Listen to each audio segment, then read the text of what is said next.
Hello, listeners and readers of AwardsWatch.com. This is episode 268 of the Awards Watch podcast. I'm Ryan McQuade, your executive editor, and it's just me today. So 4 hours of me podcasting about whatever movies I want to podcast about. And nobody can tell me if I'm right or wrong. No, just kidding. It is that time of year, the end of the year show here at Awards Watch. We come together as a team individually throughout the course of the last couple of weeks, and we're able to just string together a couple of recordings of everyone's favorite film of the year. And so there's 6 different segments that will be throughout this episode, with the music from that film sort of gliding us into that conversation. I had an absolute blast with the staff talking about these movies, and I'm not going to give away what those films are, but they are some of the most celebrated films of the year, some of the films that were from the beginning of the year at festival seasons, and of course some that are just late breaking into the holiday season this year. Last year we had a great group of films representing a really great year in film, and I think this year's group of films totally represent how it might have been a little bit more difficult to find those masterpieces, but we found them, and it was an absolute blast to have the conversations with the entire team.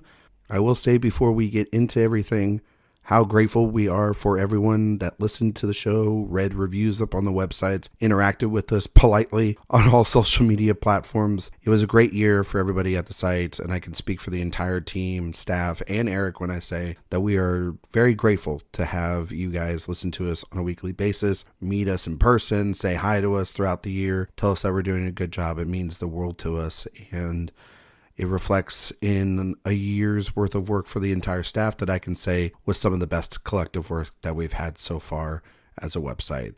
So without me taking any more time in this already lengthy episode, without further ado, let's get into it.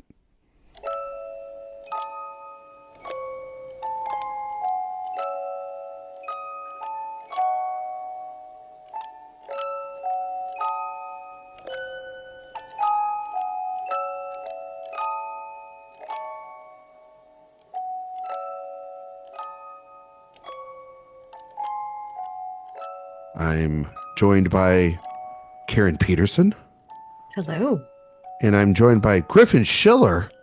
Hello. Oh my God. Griffin's never around here to do podcasts.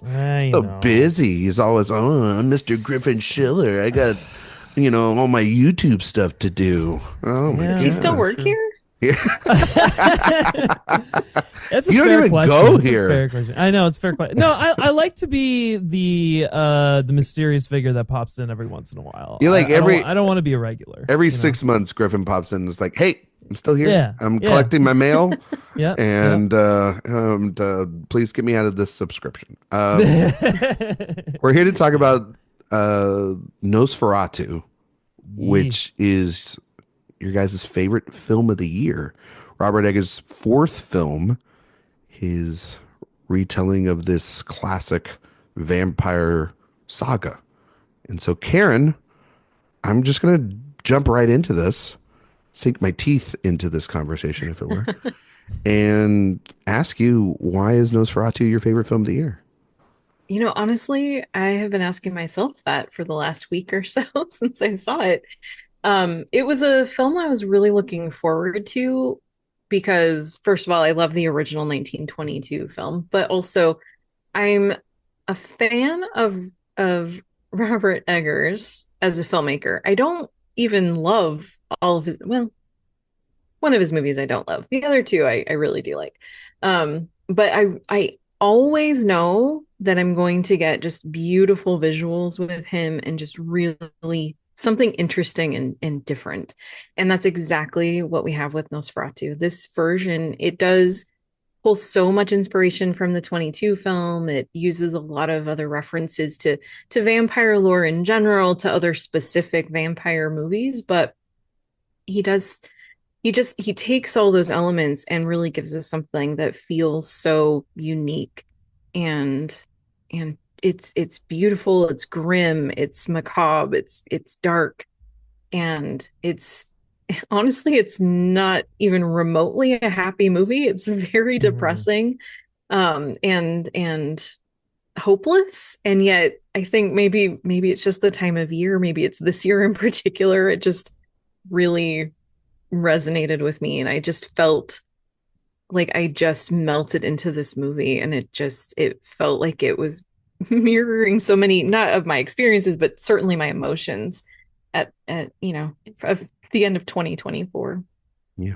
It's a very timely piece of entertainment, I will say. The more I was watching it. Unfortunately, yeah. Yeah, it's a timely 100-year-old tale that with his level of specificity is added to weirdly even more relevancy given everything that's going on. Griffin, I Yeah. know that you texted me or we were texting back and forth because we were frantically trying to see this movie just like Karen. Yeah. Yeah. Yeah. And this contains not only, I believe, your favorite film of the year, it contains your favorite performance of the year too, if I'm not mistaken.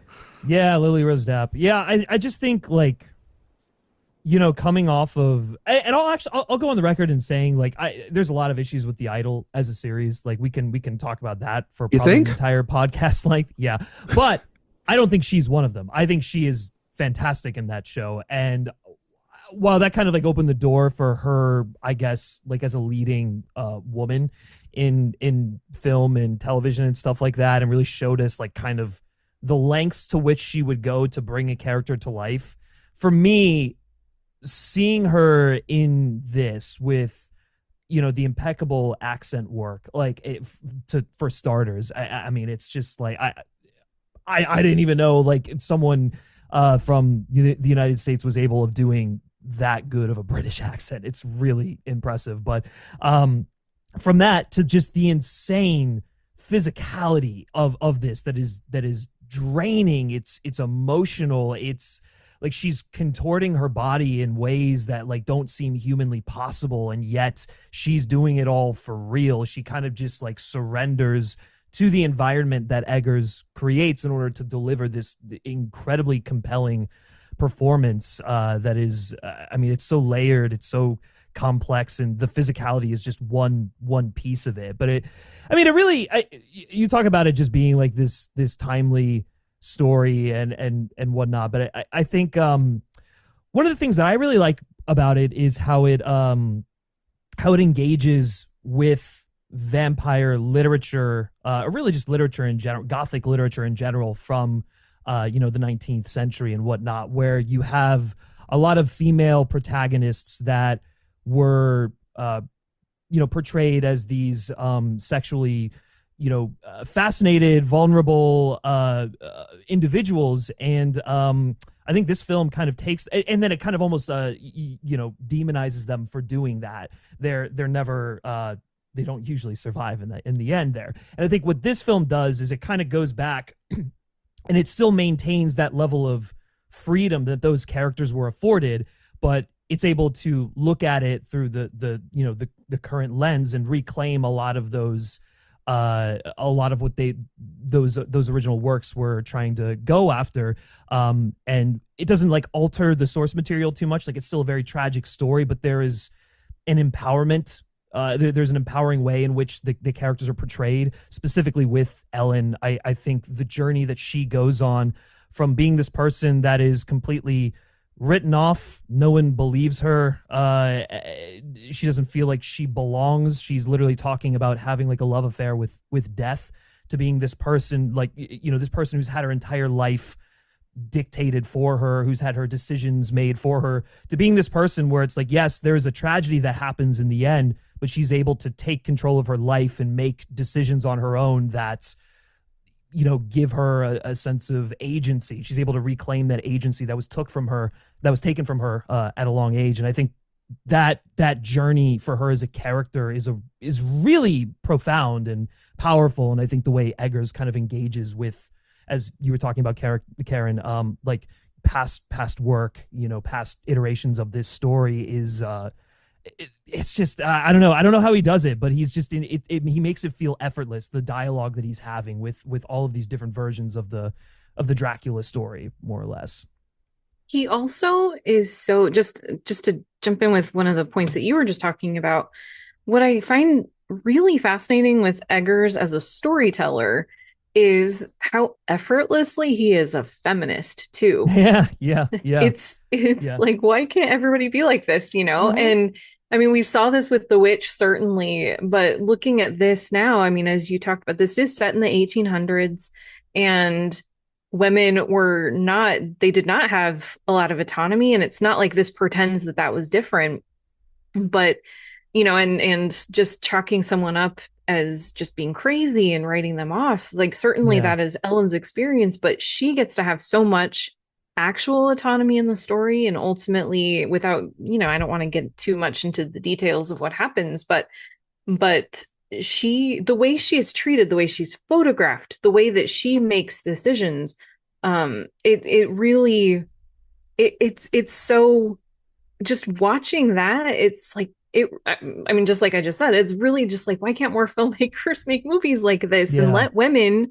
exist on their own terms and make their own choices and have that command of the camera and have that opportunity to tell their own, to tell their own stories, to be their own people. Yeah, yeah, He does it in such a beautiful and convincing way.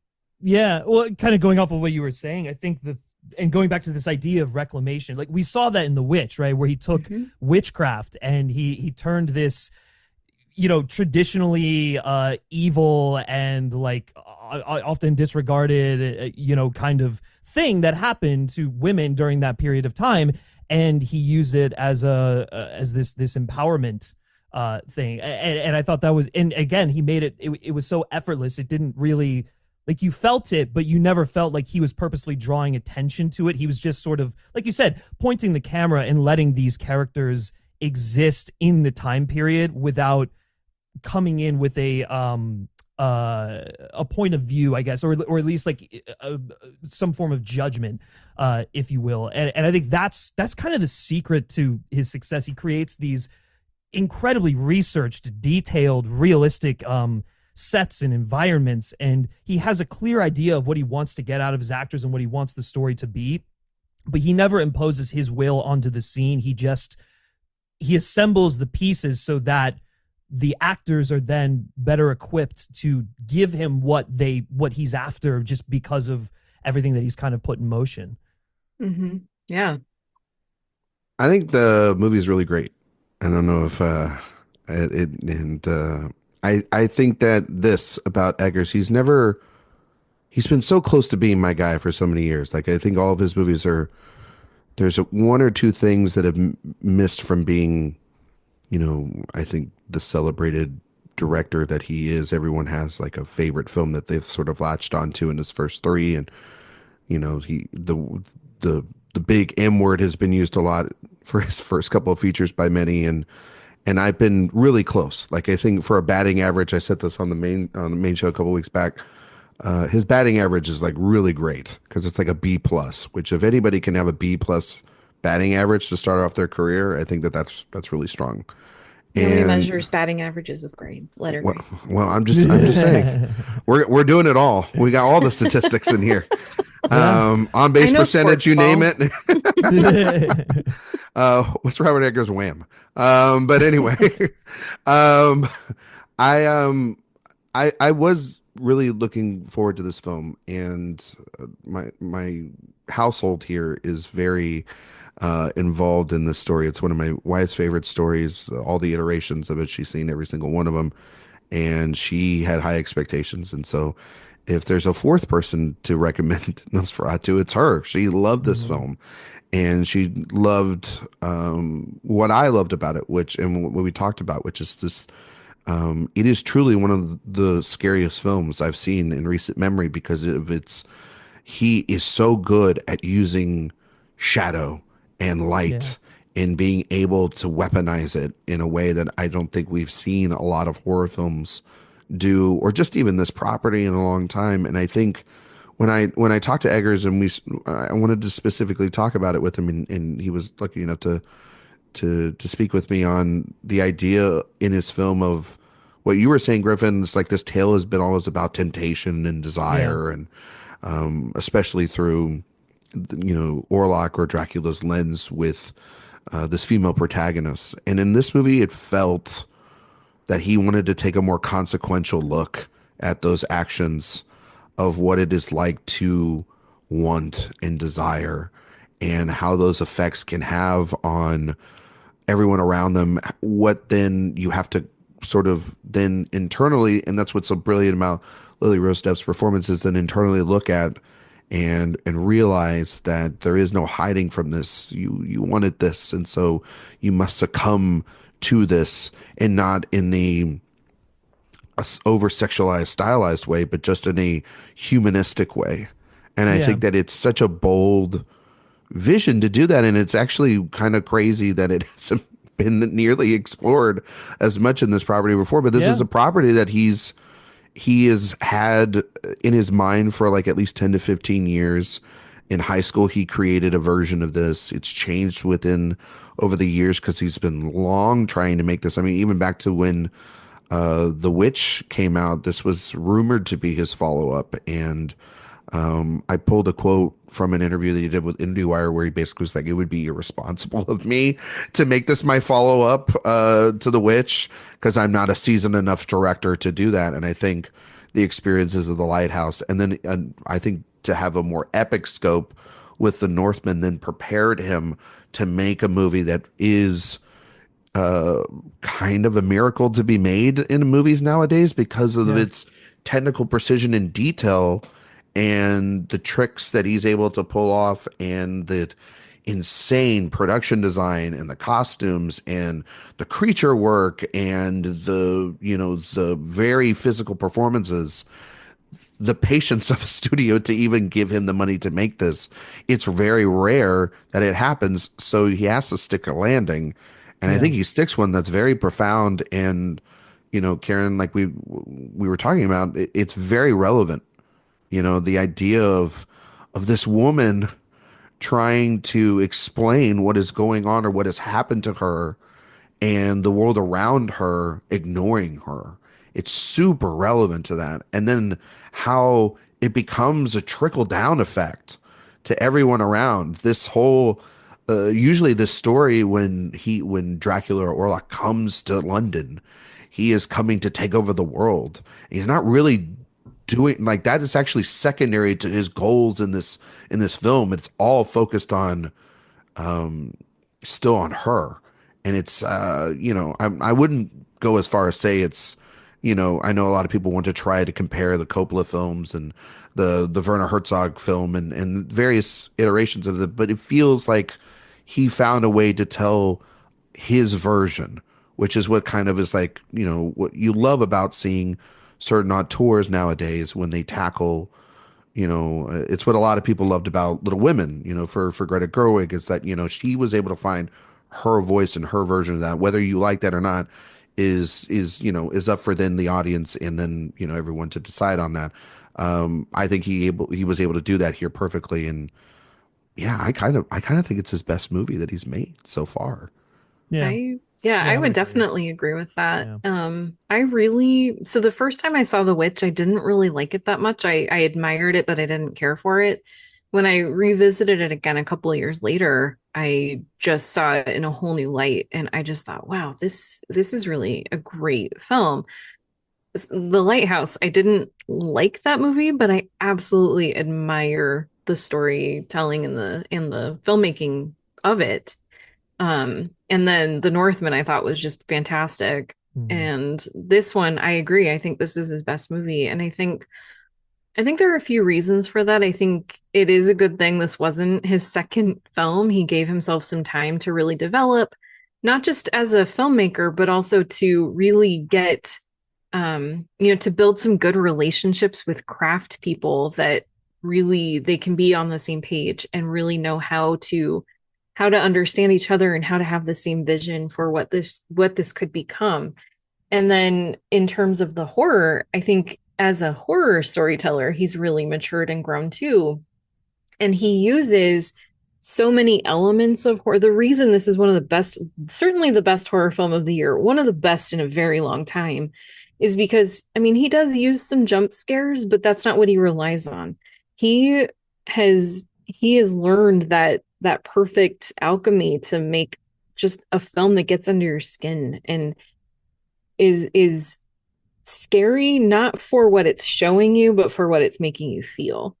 And that's such a hard thing for people to do. And so many in the horror film world can't do that. They can't figure out how to make that work. And he's able to do that with, I mean, the sequence where Thomas is traveling to see Count Orlok, that entire incredible trip is just honestly, that's my favorite short film of the year. Yes, like take that out, make that just its own thing, and it's incredible. So that sequence is astonishing. I think that sequence is the perfect example where, and I think it's part of the reason why his films manage to get under your skin. Like even something like The Northman, which on face value is not really that unsettling, leaves you feeling a bit weird. It's his meticulous attention to detail in creating a very lived in and like authentic environment, but then he takes that, he presents that, and then he just, the way the cinematic language that he uses within that is very surreal, and so you get this almost like folk tale-esque vibe that's going on here, which fits in each one of his films beautifully. But I think in here it's used to great effect, specifically when Thomas goes to Orlok's castle for the first time, or even even some of the moments just between, well, there's that one scene when I believe why am I blanking on the character's name, Emma Corrin's character, when she comes out and she's like in the hallway and there's nothing but like a lamp next to her, and it's just a very still camera, nothing's happening, and she's trying to figure out what like she's heard, and it immediately goes to her left or something like that, and Lily Rose Depp is standing there, but it's not played as a jump scare. It's just, there's just something very unsettling about the position of people, the stillness. It's the thing that you don't see that he understands is what gets under people's skin, and so I think that's what makes it so unsettling of a film. On top of the fact that the sound design specifically for this movie is like genuinely, it's another element that really kind of like eats away at you. You walk away thinking of just like the sounds of Orlok, the sounds of it, kind of similar to what he did in The Lighthouse, which is why, again, this is like the culmination of him as like a filmmaker. And he's kind of like honing all of these ideas, not just the production design of the costumes and the performances, but the sound design, the score, how to move the camera, how to really just like create a feeling. And I think it speaks to one of the ideas in the movie, which is just this darkness that kind of exists within every person that they can either acknowledge or ignore and suppress and stuff like that. And you can see how that leads to disastrous effects. But there is, I don't know, existence kind of has this inherent, darkness to it. And he understands how to pull that out as a filmmaker. And then I think why this film works so well is it's a part of the emotional journey for these characters, like someone like Ellen, who's kind of grappling with this idea that she's drawn to something that she knows is so bad for her, and yet there is some part of her deep down that can't help but look away and kind of invite it in. She's got like this guy in Thomas who is on paper everything that she could possibly ever want, and yet he doesn't really see or hear her in the way that she needs to be seen or heard. And so that kind of, and then the way Orlok kind of covets her, I don't know, there's a sexual tension there that is like so powerful, because it's not this overtly horny and explicitly shown depiction of sexuality. I think one of his favorite films is The Horror of Dracula, which is the depiction of Dracula, Christopher Lee's Dracula in that film is very animalistic, and it's scary a bit. And I think the sexuality in this film is erotic, but it's also rooted in something very primal. that we all kind of experience at one form in our lives. And so I think that's another element that kind of like adds to it. You have all these people who have repressed parts of themselves, and you see how it's devouring like Emma Corrin's character, how it's causing Ellen to become empowered. You see how Thomas is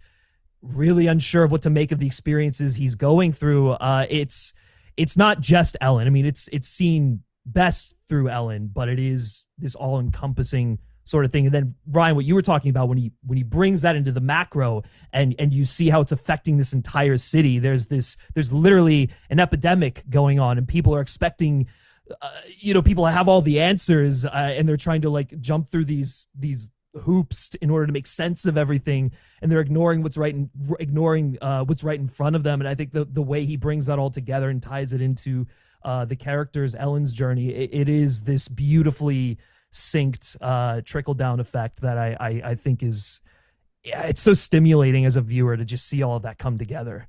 Gonna have to get Griffin on more podcasts because damn. I was gonna say we have a whole hour to talk about this, right? Sorry, I know this is like a 20-minute thing. I just like I haven't because I haven't done my video on it, so this is me just like kind of it's just coming out. No, but I think you're absolutely right, Griffin, because I think of it not even just through her liberation, but then what Orlok is presented then to everybody else too. I mean, the whole sequence, Karen, you mentioned it. I think it's what separates his version a lot from even something like Coppola's version. Coppola's version is clearly based on obviously Bram Stoker's Dracula, but it was really based within the central dynamic of those of Dracula and the over sexualization and the campiness, and it's a wild ride. It's a great film, wild ride though. Yeah. This is complete opposite of that, and I think that this movie is far more meticulous and far more even condemning of these characters, and I think also in a way very religious in terms of sin and temptation being not just something sexual but something also power and money and belief, and how that is wielded and used and weaponized against Ellen throughout this entire film. And Thomas is the one that truly we finally see that pays a very heavy price for that and spends the second half of that film doing his best to fully reverse his ignorance towards his wife throughout the first part of that film, because he finally experiences it through that journey, through Orlok's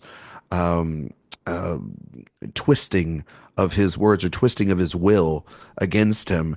And then, of course, for those who don't believe, they suffer a consequence that is far worse. And that's where Emma Corrin and Aaron Taylor Johnson and then the rest of that city and those around them sort of are presented as bait to this final confrontation that we see to the end.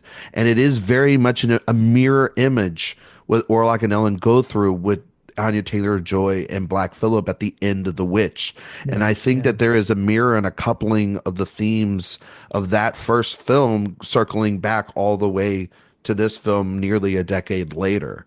And I think that that's truly profound. And then, you throw in Willem Dafoe, who's having the goddamn biggest time of his life. And he's a perfect casting because he's now worked with Eggers 3 times. He fits perfectly within this world. And he's like the audience in a lot of ways going along on this ride, don't fully have the answers to how this is going to end. And it's really out of the audience or his hands. It is only in Ellen's hands to be able to make those final decisions at the end. And I think it truly one of the final best last shots of the year from that aerial shot of within the bed. And how if you think that this movie and this property is very sexualized, there is a dirtiness when you really think about it. And he is not unabashed at being able to show that. And I think it's brilliant. Karen, you were going to say something? Yeah. Oh, I was just going to, no, I'm agreeing with you. And I think that this is not a glamorized version of what vampires are. And it really does drive home ultimately this is about abuse and levels of abuse and power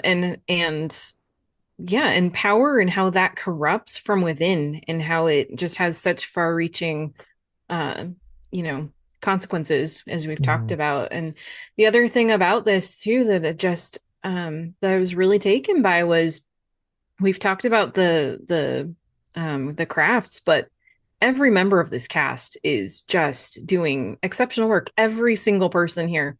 Bill Skarsgård is incredible. He is such a chameleon. He disappears into Count Orlok. And like if I did not know that was him, I would never have guessed that it was. Mhm. And I even Nicholas Hoult, I think he, the type of character that he's playing is sort of this, he's kind of an idiot. But he does have a good heart, and he really does love his wife, and he wants to take care of her, and he does such a good job with that. And then, Aaron Taylor Johnson, Emma Corrin. I think Ralph Ineson and Simon McBurney were Yeah. great too. Like Yeah, they were everybody in fun. this Yeah. cast, yes, Yeah. top notch. I Yeah. think it's criminal that this didn't make the short list for sound, but I'm happy That that it did blows for my score and mind. makeup. Yeah. Yeah. There's I a don't couple. I don't get that at all. There's a couple of films this year that didn't make that sound list. Yeah. I was thinking It's- about the sound work in this, and a movie that I wasn't a big fan of overall, kind of mixed on with a movie like Civil War that I also thought had impeccable sound, and Oh yeah. there's Mhm. or the substance even. Yeah. These Yeah. movies that have like this sound that get under your skin, and it doesn't have to be a horror film if it was, I mean, it's just that human instinct, and I think that's what makes, I think, horror, especially, it was one of the dominating genres of the year. And I think that this is, like Yeah. Karen said, I think that this is the crown jewel of that. Any Yeah. last thoughts you guys want to say real quick about Nosferatu? I mean, I think real quickly on the performances. I mean, Yeah. you talk about the Coppola Dracula. I think Willem Dafoe went to the Anthony Hopkins School of Van Helsing, where it's got Hell that yeah. it's got that same level of like kookiness but conviction, and it's like really fun. And the second he enters the film, the whole thing livens up to just the ntth degree. I mean, it's electric, but I do like that relationship he has with Ellen, because it's like, as opposed to the toxic version with Orlok, where like he gets her deep down, or at least he kind of manipulates her into thinking that he does, and she feels heard by him. Van Helsing is like a friend. He like actually, or not Van Helsing, what's his name? It's Van Helsing. It's fine. It's Van Frans. Van Frans. Yeah, thank you. Yes. He like actually gets her, and he's the only one who kind of levels with her and hears her in the way that she needs to be heard, and where no one else is really affording her that. So it's just nice to see the two of them come to terms. And I love that final exchange that he has with her when he's kind of talking about like, oh, in like ancient times, you would have been a great like priestess. You would have been this incredible, powerful woman. Unfortunately, you just live in the absolute worst times for women. Which I thought that was that little bit of like self-awareness on the part of the characters that was you wouldn't get in an older version of the film. I think that, but then I also do think that there is the interesting dynamic of like the spiritual versus the scientific there, and that they're still both manipulating her in their own ways and doing it, one with a warmer hand than the other.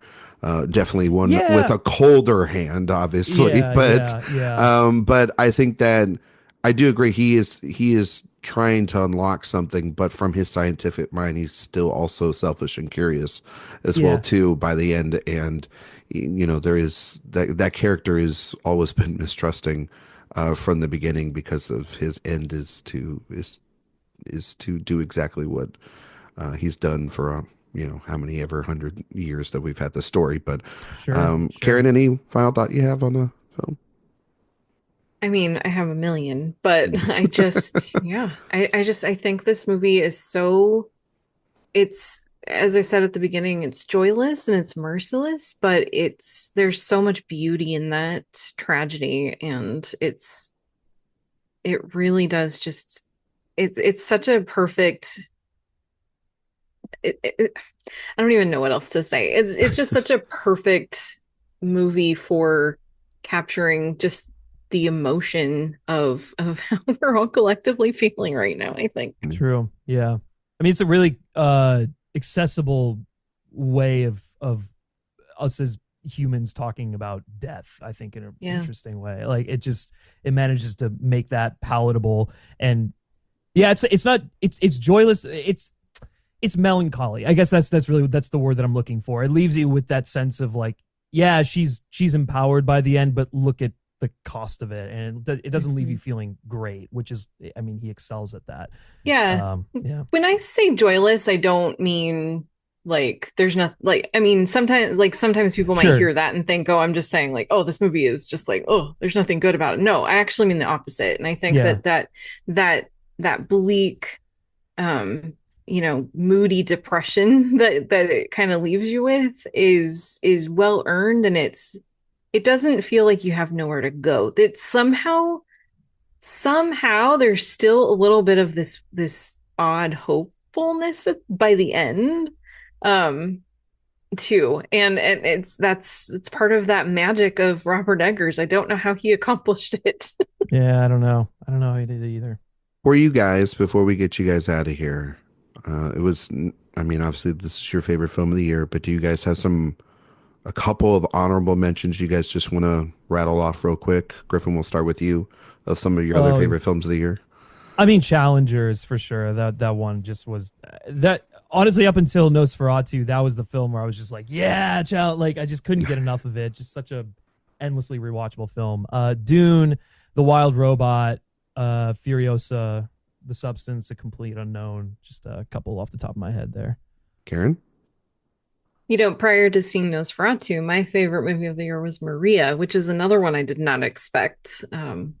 My feelings toward Pablo Larraín have been a little bit, uneven, but I thought that was beautiful, and Angelina Jolie is so good. And then I really love The Substance too. Yeah. A couple of documentaries made my favorites that I saw back at Sundance that just really stayed with me all year. Daughters, The Remarkable Life of Evelyn, Black Box Diaries, just really great year for documentaries too. I also just have to say I love Thelma.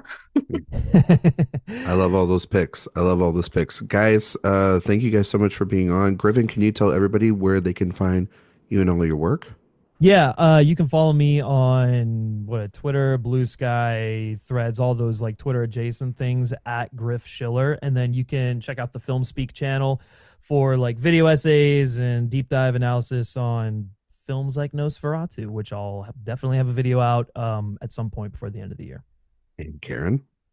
I'm Letterboxd, Instagram, Blue Sky, not so much Twitter anymore, but kind of, I guess. But everywhere at Karen M. Peterson. And of course, my written work is at AwardsWatch.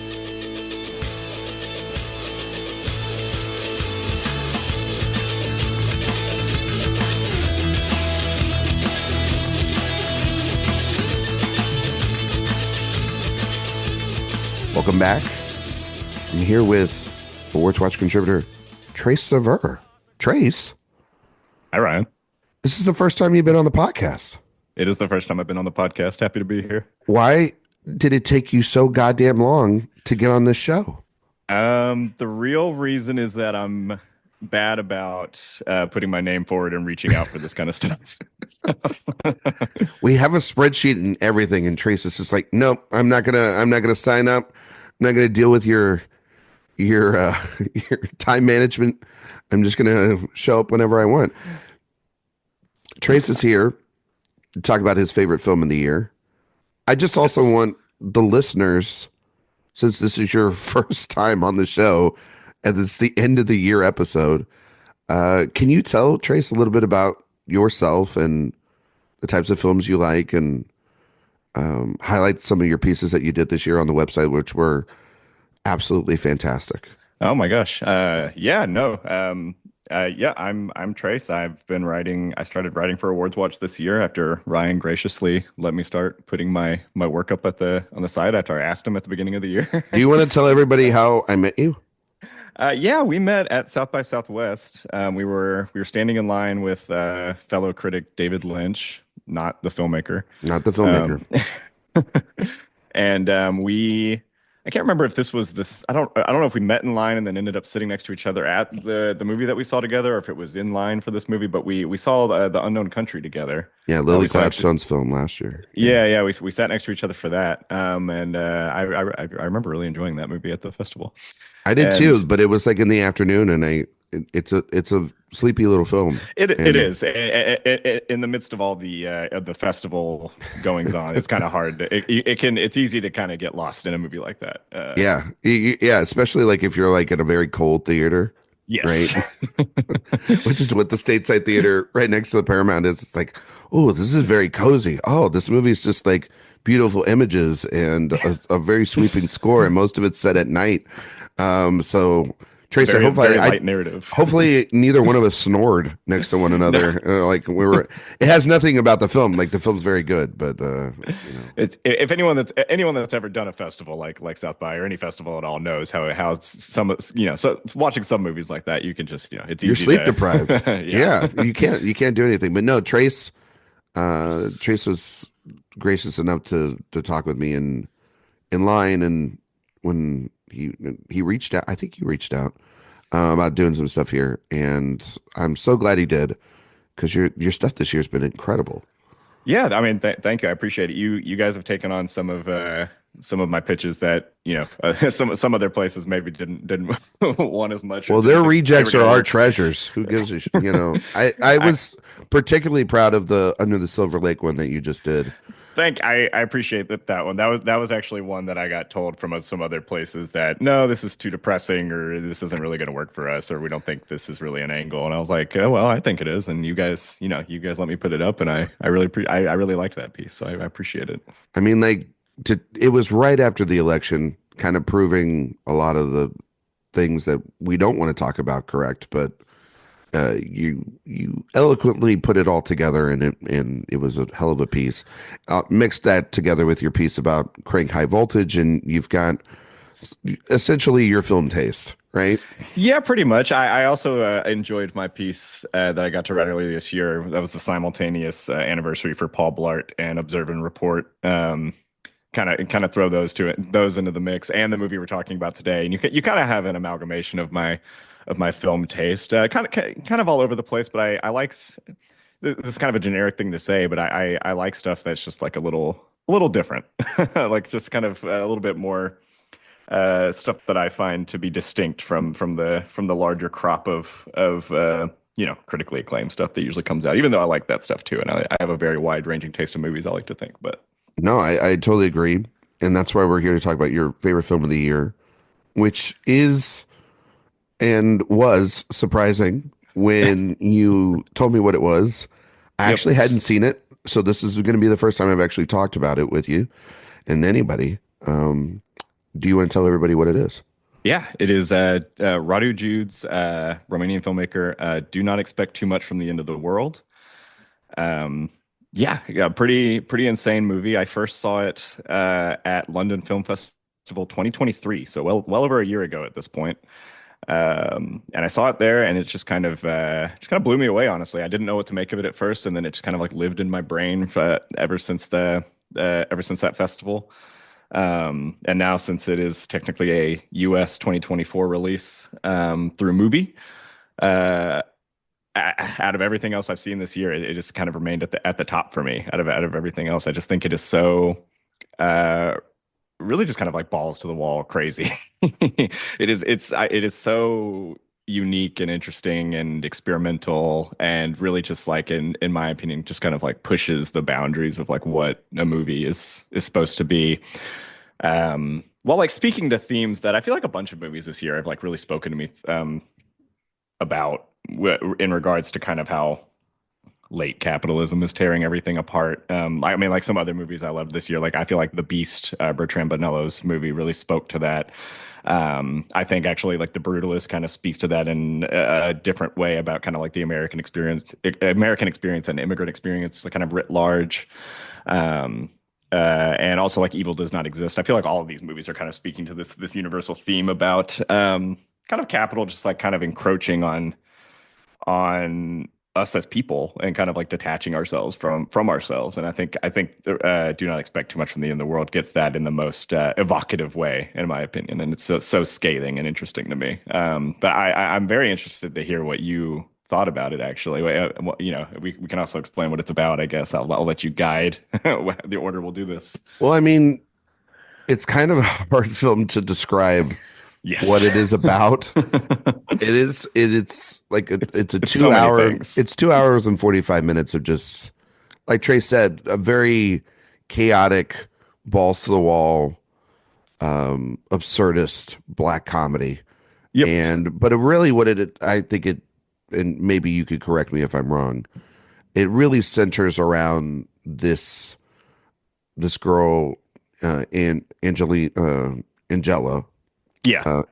Sorry, I don't know why I didn't say her name correctly. Jesus, we're recording this early, and I don't have coffee in me. Um, it centers around Angela, who is essentially a wandering soul through her life, and we just see her trying to make it by.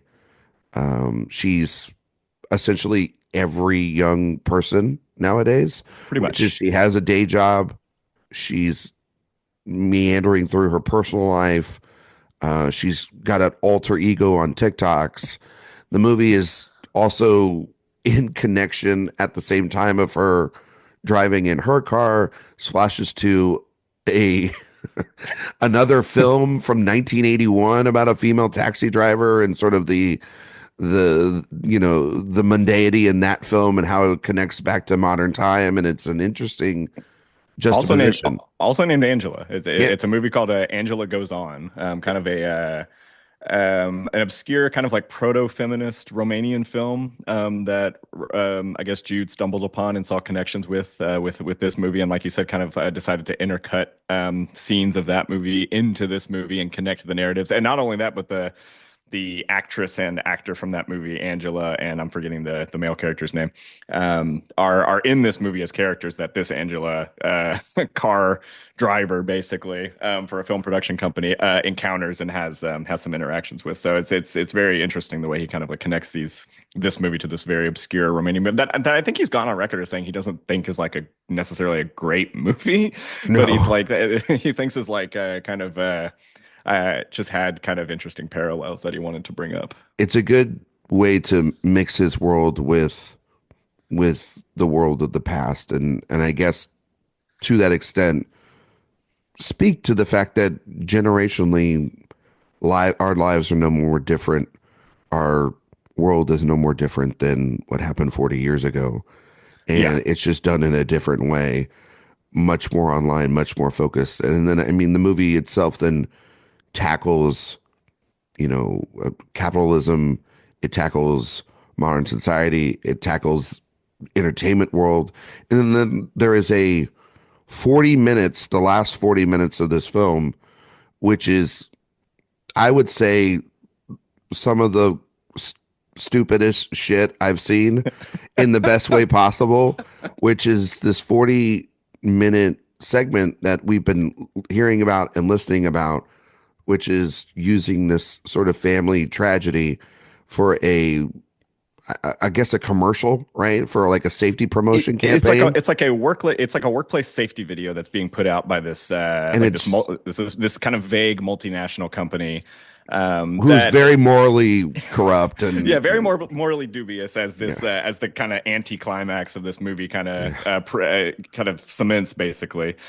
And I guess you assume they're putting it together because they're maybe facing some bad press about like all these workplace accidents that have been going on, because the whole premise of the movie is that Angela works for a film production company. Mhm.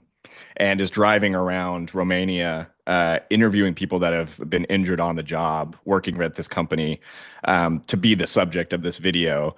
And as it slowly comes out, the company is more at fault than they would like to admit for so many of these And instances. she gets curious and gets probably a little too close to the sun, especially there's like a scene towards the end of the film where she's driving Nina Haas, who is like the spokesperson or head of Yes. marketing. And it's definitely a scene that is a highlight of the film because it speaks to, I think, the core crux of the film, which is that our general curiosity, while corporations are everybody in a corporation, no matter how much they think they're not at fault, they are extremely at fault with stuff like this and the complicity that they all have. And I would say this about the film. I am less than 24 hours from watching it. There is a lot going on in this movie, and I can understand why it would be someone's favorite film of the year. There is so many ideas, and it's very lingering. I think that this is a year, Trace, where movies lingered a lot with people. I mean, you mentioned those films. There's some films that, to not spoil things to come, but that are on this list or on this episode that linger, and I think that that is the thing, is sort of these lingering feelings that we have towards movies lasted in our brains a lot more this year, maybe because we knew what was coming, personally, politically, socially over the year. But this movie has that lingering effect in a very funny, but then also biting sense. Yes. I don't know if it all works. I think, like, absolutely fair. I think that I think it maybe is a little too long.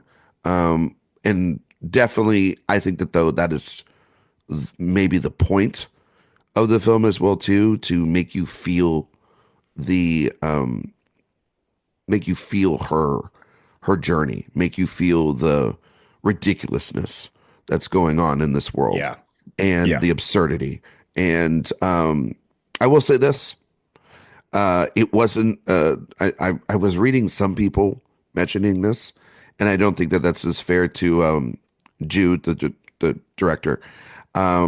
They were trying to compare him to sort of the absurdist comedy a little bit in some of the reviews I was reading about, to the style of Ruben Östlund.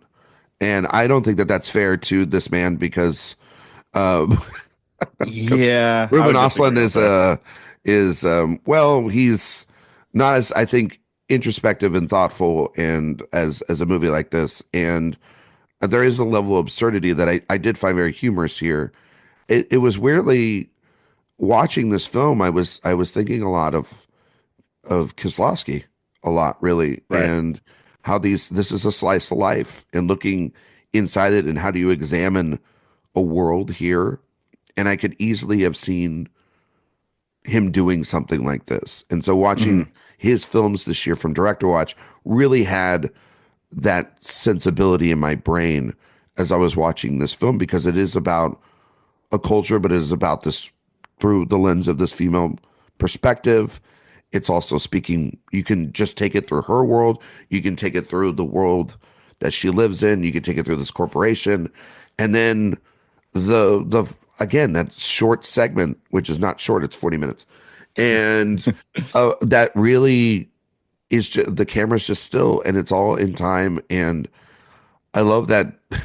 I love, like, the last 2 minutes of it, where it's essentially, they've shot it all throughout this day, and it becomes more and more absurd. And then it's at night, and these people are still sitting there as if, like, and they didn't put a spotlight or anything on them. They just are still in the dark, which I think does speak to how everybody in the world is when it comes to politics and the economy and corporations, is that they're still very much in the dark and victims of these companies. So, I think it's a very fascinating film to then come and say, "Hey, Ryan, I want to talk about this movie with you." It's definitely, like, for some, to have it as my top movie of the year. It's definitely a movie you could throw any amount of criticism about it, towards it, about it being, a little too long, a little too, kind of opaque, a little too indulgent. I'd be like, yeah, I get that. I get that this is not, I would not recommend this movie immediately as the movie. Well, if it's too opaque, at least it's not pink. Yeah. Pink opaque. I whenever I think of this movie now, actually, I think of John Waters' quote about it, because he had top 10 movies of the year last year, because they kind of had a weird release cycle. And he wrote about it. He said, when I finished watching the movie, I was pretty sure I didn't like it. But when I woke up in the morning, I realized I loved it. Suffer for cinema. Sometimes it's worth it. And I think that's just such a, I think that just gets such directly to the point of what it's like to watch this movie. Because as much as like we talk about how much it is kind of insane and absurdist and so like really funny and biting and scathing about the topics that it's speaking about, there is a large part of the movie is like kind of boring. A lot of this movie is just watching Angela drive around from place to place, long shots of her in black and white, driving around Bucharest, a lot of times in silence or kind of staving off like sexist remarks from other drivers who, you know, think she can't drive because she's a woman, or just kind of quiet, kind of like really quietly ridiculous scenes of her doing these interviews with these people that work for this company. And then, like you said, that very long, um, well, in comparison to the rest of the movie, it's the 40-minute ending of the movie, but it's this very long one take sequence of them shooting the workplace video, and it is just 40 minutes of you sitting there watching this static shot of them, really kind of putting this family under the gun and basically taking any sense of rights away from them as they try to explain the situation.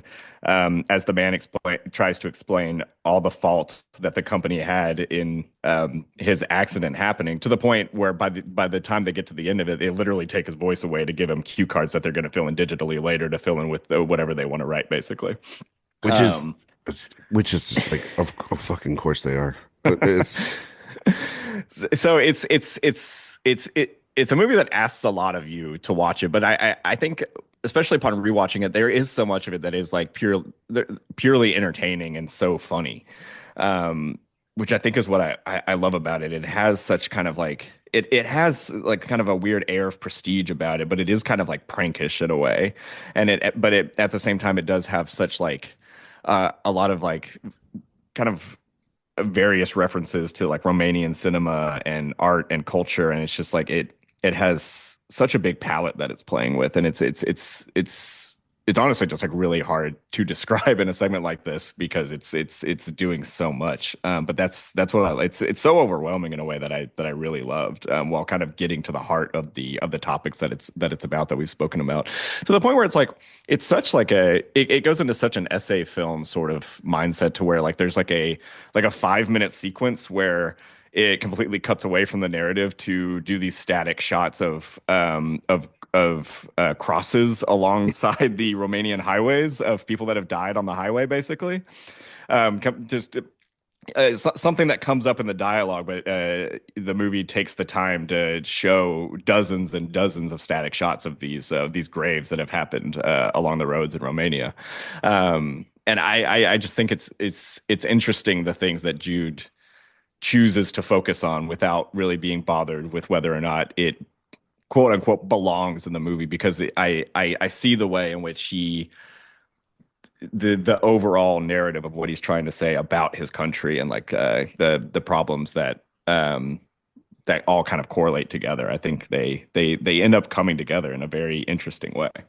No, they really do. And I mean, it is described as sort of this tale of cinema in economics in two parts, and I find that very interesting. And I think what he is doing with this film is, and also just through Angela and through this video that they're creating in this company and all these things, is just like art's responsibility in terms of telling the truth, and how through something as innocent as a minute-long video, you can be as manipulative and as damning to people's stories than a 2-hour and 45-minute film could.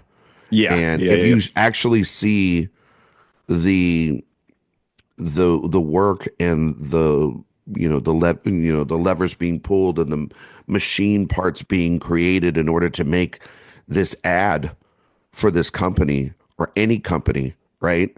This is no different. Like, what they're doing here is no different than what cigarette companies do or alcohol companies do, or, you know, when you're injured in a car crash or whatever, you know what I mean? Like how we commercialize things to the point where there's real human tragedy and real human stories behind it. And it does become a comedy of errors for these idiots to try to put this all together. And it is very silly, but it's also, there is a, I think, as much as it can be comedic at times, there is a deeper tragic root about how we as humans cycle tragedy to make it our benefit. And I think that that is a very interesting thing that he definitely explores. And I think that that is like you said, a theme that is in through so many films this year about Right. the human condition and how our, we look to the past or even the present to really explore how we're feeling about maybe not just the next couple of years, but the future and what we've left behind and what we're leaving behind. It is a testament to his country. It's also a testament of how the country's moving forward in the moments like this and how beholden a place like this is and people's lives are to companies. And yeah, I mean, like that scene that you mentioned about the cue cards and everything, it sticks out in a 2 hour and 45-minute film because it is absurd, but it's all, but in absurdity, you find truth, right? Yes. And I think that he definitely is dancing on a line here throughout this entire film of it's not going too overtly over the top at times, I think, but then it's definitely biting enough if you want to fully invest into it as well. So I think it's a really fascinating film to explore, and it has a central performance that I think is very captivating as well too, and very Yeah, all encompassing. yes, I love the lead performance. Maybe my favorite lead performance of the year, honestly. The actresses, I'm gonna butcher the name. Do it. Alinka Menelash.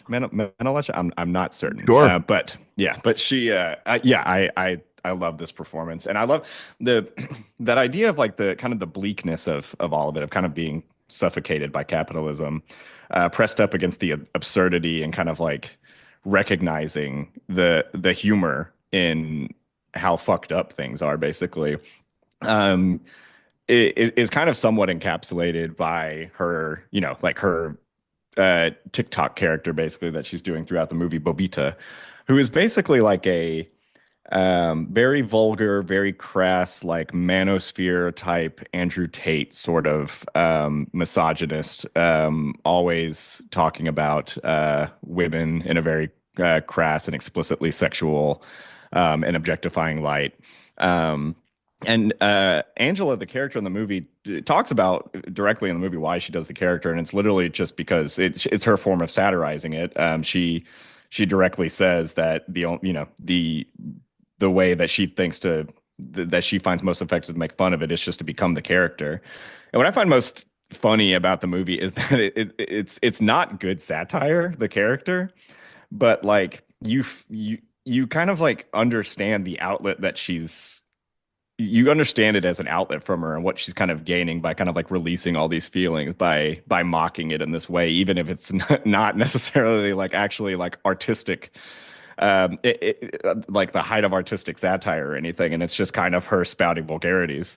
It does kind of become a question of like, how do those vulgarities that she's spouting in order to call out these very real issues that she's facing on a day-to-day basis, how do they compare to the condo company that's trying to dig up her grandmother that they just buried a few months ago to move her to a different plot? How do they measure up to this company that's trying to bury the hand they had in all of these workplace injuries? So it is kind of this question of that kind of like modern form of vulgarity and who gets to participate in that way, basically. And I think it's just another layer to the movie that, like we said, just another perspective that you're able to kind of like look at it from, that it's in this very this movie that's chock full of overwhelming ideas. It's so interesting. Very much so. Very interesting film. Trace, this is obviously your favorite film of the year. Before I get you out of here, can you give me some honorable mentions, some other films this year? I know Oh you my mentioned gosh. some already, but do you Yeah. have some other films that were near and dear to your heart and some of your other favorites of the year, real quick. Sure, yeah. I mean, if I'm thinking of just like, I mean, just to pull some of the other ones out of my top 10, like I said, The Beast, I loved The Beast. Also saw that at London Film Festival, and it was another one that stayed with me all through this year and kind of stayed at the top of my list, basically. Kind of very, very similar themes, like I mentioned, but in a totally different light. Like I said, I loved The Brutalist. I really enjoyed that one. Honora, big on Honora. Red Rooms, that was one that kind of started gaining some That traction towards the end of the year. that's one that I still need to catch up with, but everybody's like obsessed with that dark twisted film for sure. Very, very great movie. With again some other kind of like very heady, very modern themes about how we interact with each other. And then I saw the TV Glow, Challengers, Hundreds of Beavers. It's such a great movie year, honestly. Like I saw so much this year that I really enjoyed. I have a top 25 that I'm going to post at some point with even that's going to have some honorable mentions on it. Yeah, lots of great stuff this year. Yes, no, for sure. Trace, we're gonna have to get you back on in 2025 a hell of a lot more than just this Absolutely. one time a year. And but can you tell everybody where they can find you and all your work on the internet? Yes, you can find my work at AwardsWatch. You can find it at Paste Magazine. You can find it at AV Club, actually. I'm having something go up there for the first time soon. And yeah, and then you can find me online. You can find me on Twitter/X. I'm not really using it anymore, at Trace Sauveur. I'm kind of trying to use Blue Sky a little bit more. That's also at Trace Sauveur, just my name, and also Letterboxd at Trace Sauveur.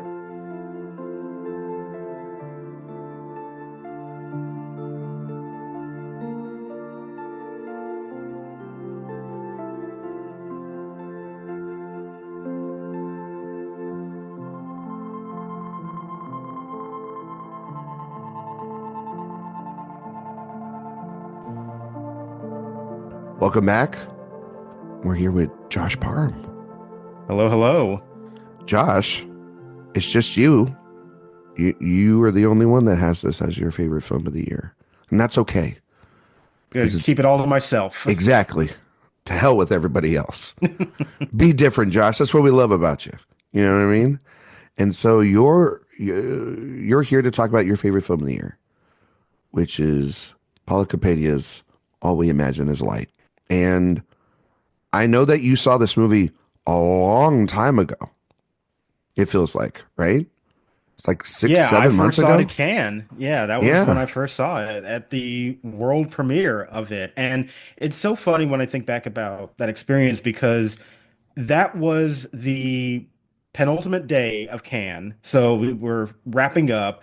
I saw this movie like at 10 o'clock at night. So I was pretty tired. I'm not gonna lie. Feeling like reaching towards the end. So you kind of feel like it's starting to weigh you down a little bit. And as the movie started, I did kind of feel like, okay, we're in for yet another slow-paced movie at, very late at night, and I have to struggle to stay awake. But after about 10 or 15 minutes, I was no longer tired because the magic of this movie was really working on me. And that's when I knew I was finally watching something really special because this movie just really speaks to so much of what I love about cinema in general. I love these very quiet, intimate character studies. And I thought that the world that it was exploring about these women in Mumbai was just so fascinating. I thought all of them were living these really interesting and detailed lives, and we were exploring things that felt so unique about them, but also universal that most people can relate to. These themes of loneliness and connectivity and like love and how complicated that is between these cultures. And I was just so captivated by all of it. I think it is just such a beautiful movie. And the minute I saw it, I knew it was going to be high up on my list. And as the months have gone by, that has not changed at all. It still remains my favorite movie of the year. I was very much anticipating this movie. I think it was the first film I saw when I went to the New York Film Festival this year. And it is a movie you got to get into its sort of steady rhythm early on. But Kapadia has a documentarian background And I feel like this is a year where like documentarians taking the switch over to feature films really shine through, with like RaMell Ross, or for some people lesser extent, a Joshua Oppenheimer in the end. But that's where people couldn't make these grand gestures and very personal gestures. And I think that you're absolutely right, Josh. This movie follows these two women who are living in Mumbai, and they work together, they live together, and there's an age difference between the two of them. And you can feel the differences of a city and a culture kind of colliding, not just in a house, but then if you expand it out just on themes of love and things of loss and innocence and connectivity. I think that they're all kind of intertwined in this film, and I think the movie stands on the shoulders of its director and writer, who are extremely confident in this vision that they want to show of a place that they love so much, but also of these two women that do feel very different from one another, like I was saying, Josh, but they seem to have, at the end of the day, this real compassion for one another, and it becomes a real special film as it unfolds, and I really love it as well. I think it's not like my top 10 of the year, but it's solidly in my 11 through 20 to 25 of just one of those movies where you're like, man, this is just solid, beautiful filmmaking with just evocative themes wrapped all around it.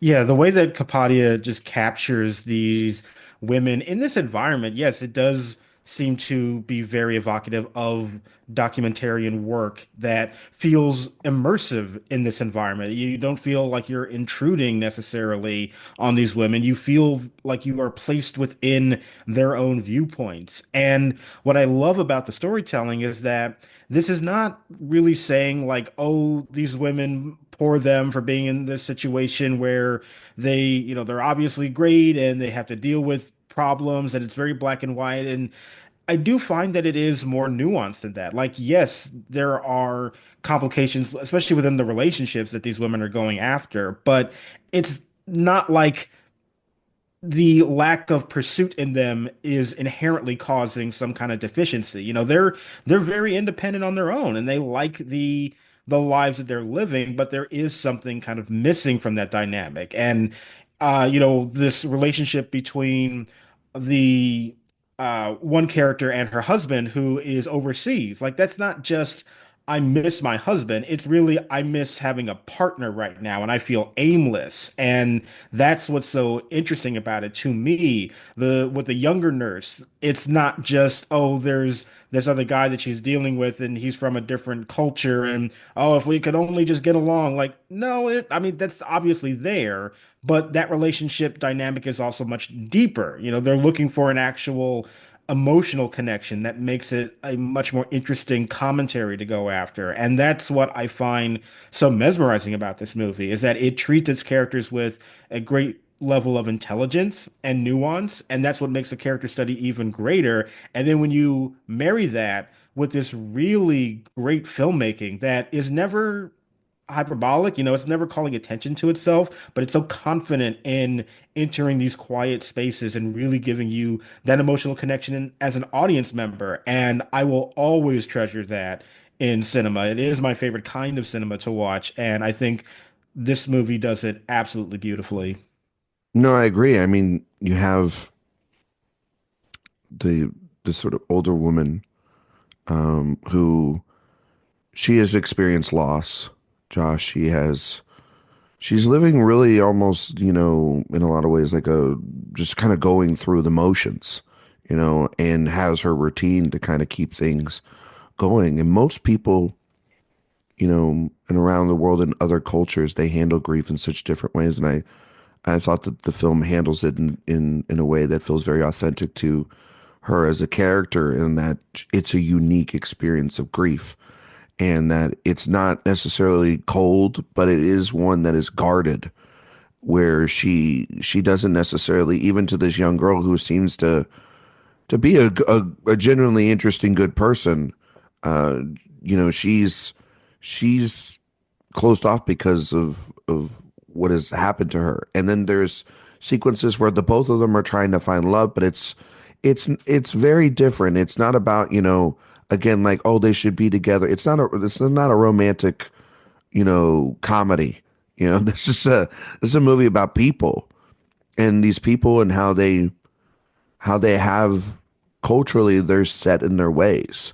You know what I mean? And those barriers are hard to break. You know what I mean? It's tough to penetrate through. You mentioned it. It's like human connectivity.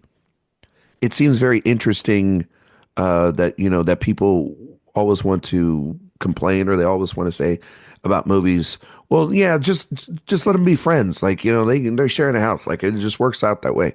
But cultures are different. People are different. You mentioned, the younger character, she has this boyfriend, but there are things that separate them. And yes, you're right.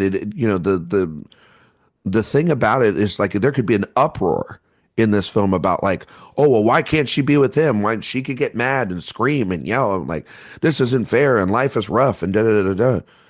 That's not what the film does. The film honestly sits back and says how sad it is, a little bit, of not about cultures, but about loneliness and isolation.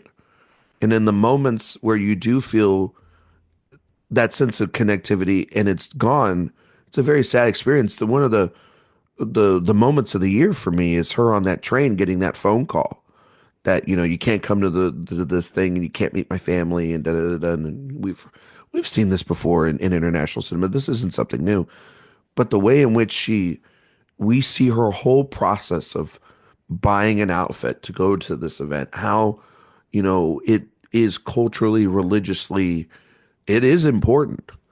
But and she's on this train, and we just see the cars kind of going by in a set shot, as if, like, this moment is just, it's gone.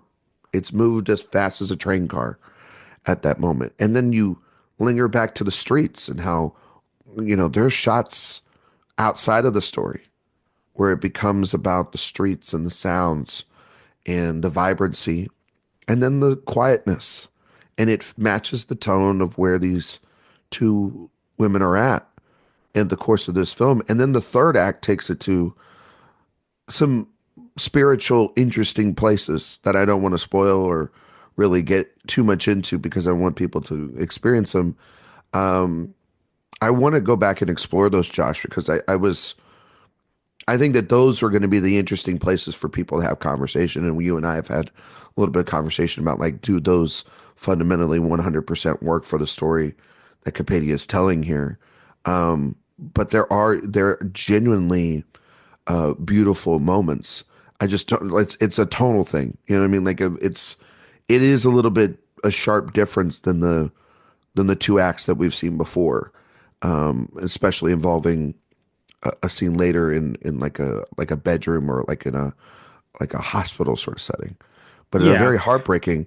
And I think that the final shot of the film, the final, like, just little 2 minutes on the beach, are, I mean, if you're not emotionally just a little devastated by the end of that or feeling something, like, what are you doing? You know what I mean? Like, Yeah, it's absolutely. a lot. You know what I mean? Yeah, I think the third act of the movie definitely takes a turn.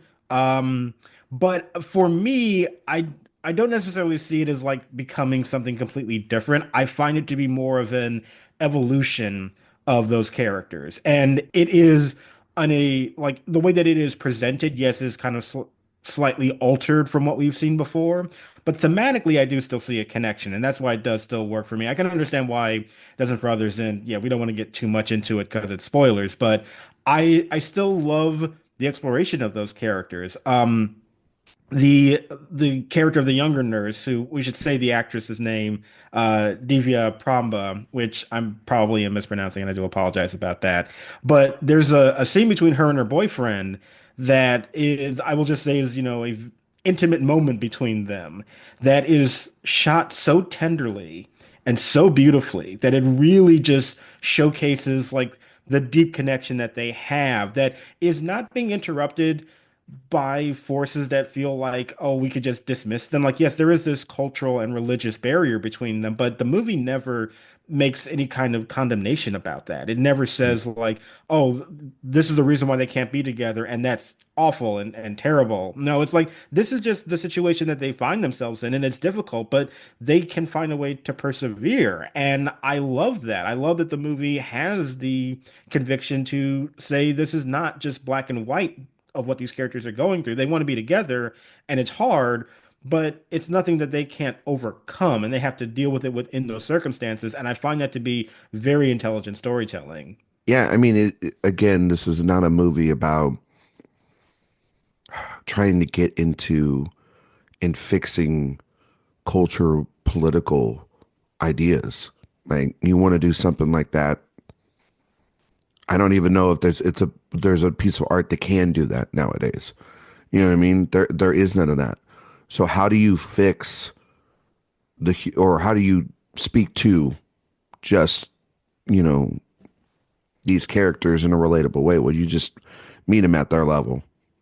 And I think that that's what she does here. Is she's just a very empathetic filmmaker and makes a movie of profound human connectivity. And it doesn't have to make it about broader themes if you don't want to. And honestly, I don't think that would work. And that would make the film a little bit lesser. It doesn't mean that those things don't exist. But for these characters, it's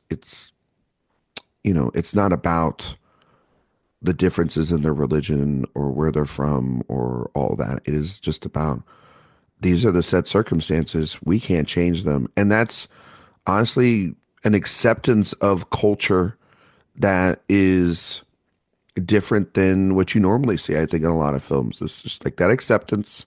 There's no defiance, at least, angrily.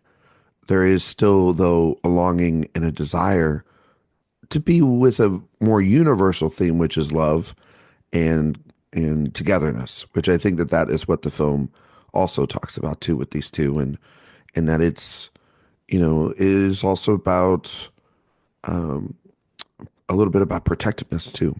These two find a bond that is beyond what you would think, and it's a very beautiful and at times very tender film. And I, Josh, love that this is your number one film of the year. Do you have anything else you want to quickly mention about the film before we wrap it up?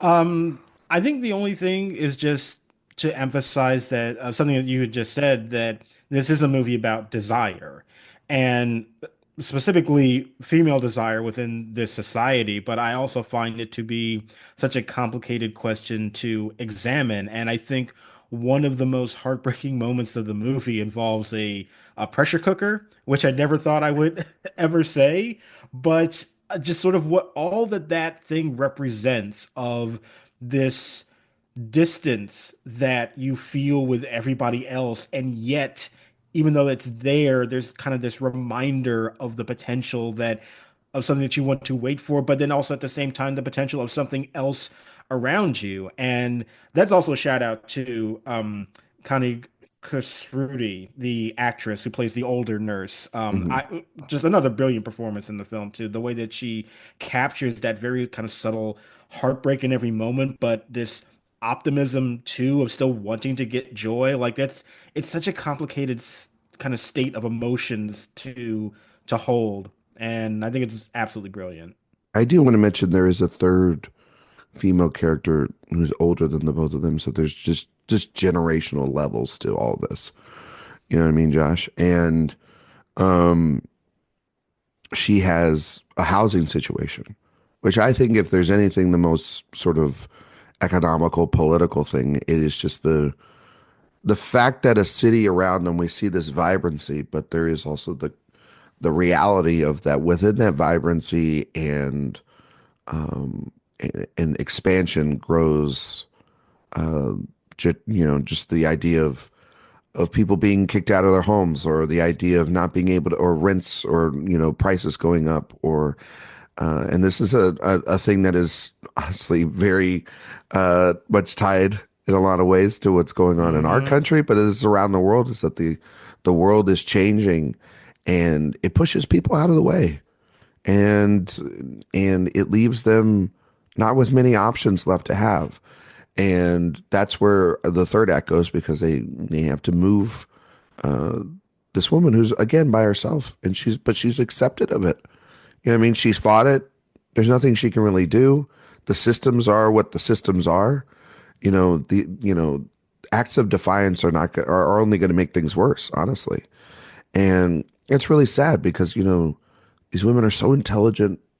They're so skillful, and yet the systems around them are built to not work for people like them. So they have to find the joys, and they have to find, and it doesn't even have to be joy. It can just be consistency in life.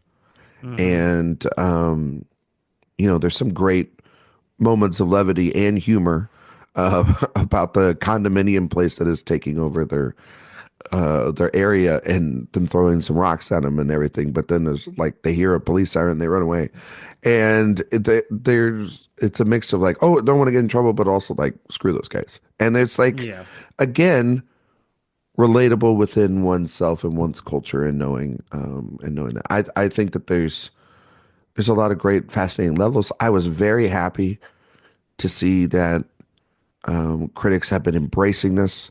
This is the movie to embrace. It seems like it's one that sadly was not picked up by its country for international feature, the Oscars. But it seems to be the international consensus pick, which is great. That means people are watching this.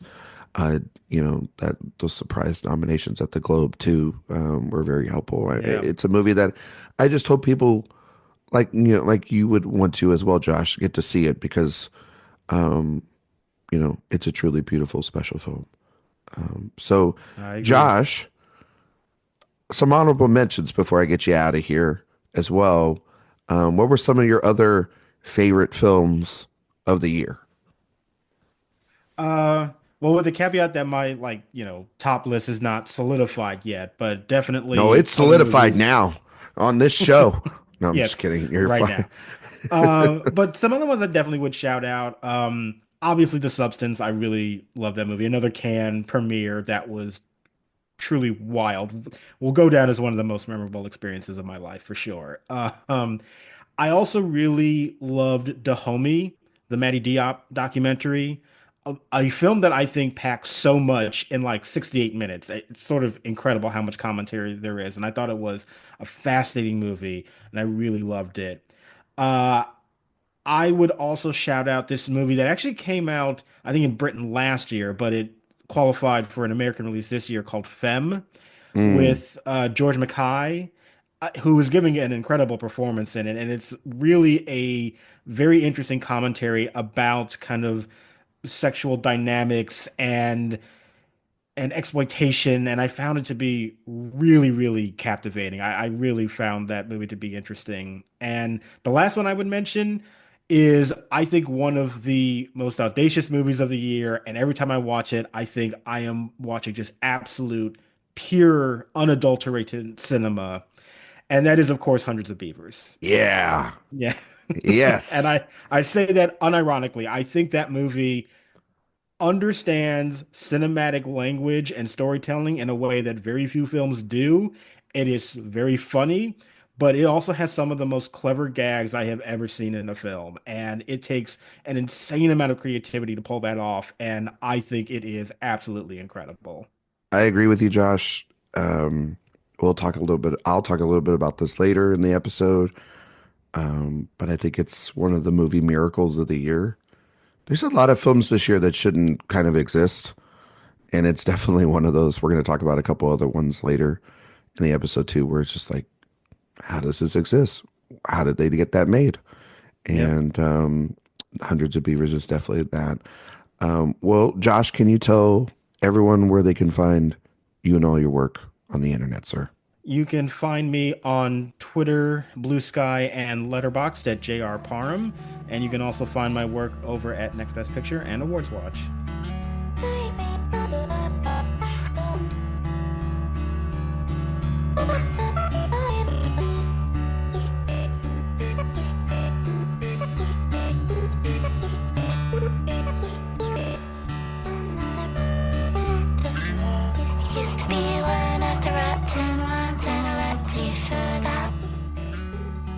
Welcome back. I am joined by Dan Bayer. Let's have a soup party. And Cody Dericks. Hello. And we are here to talk about their favorite film of the year, which is I Saw the TV Glow. And I'm really excited to talk about this one.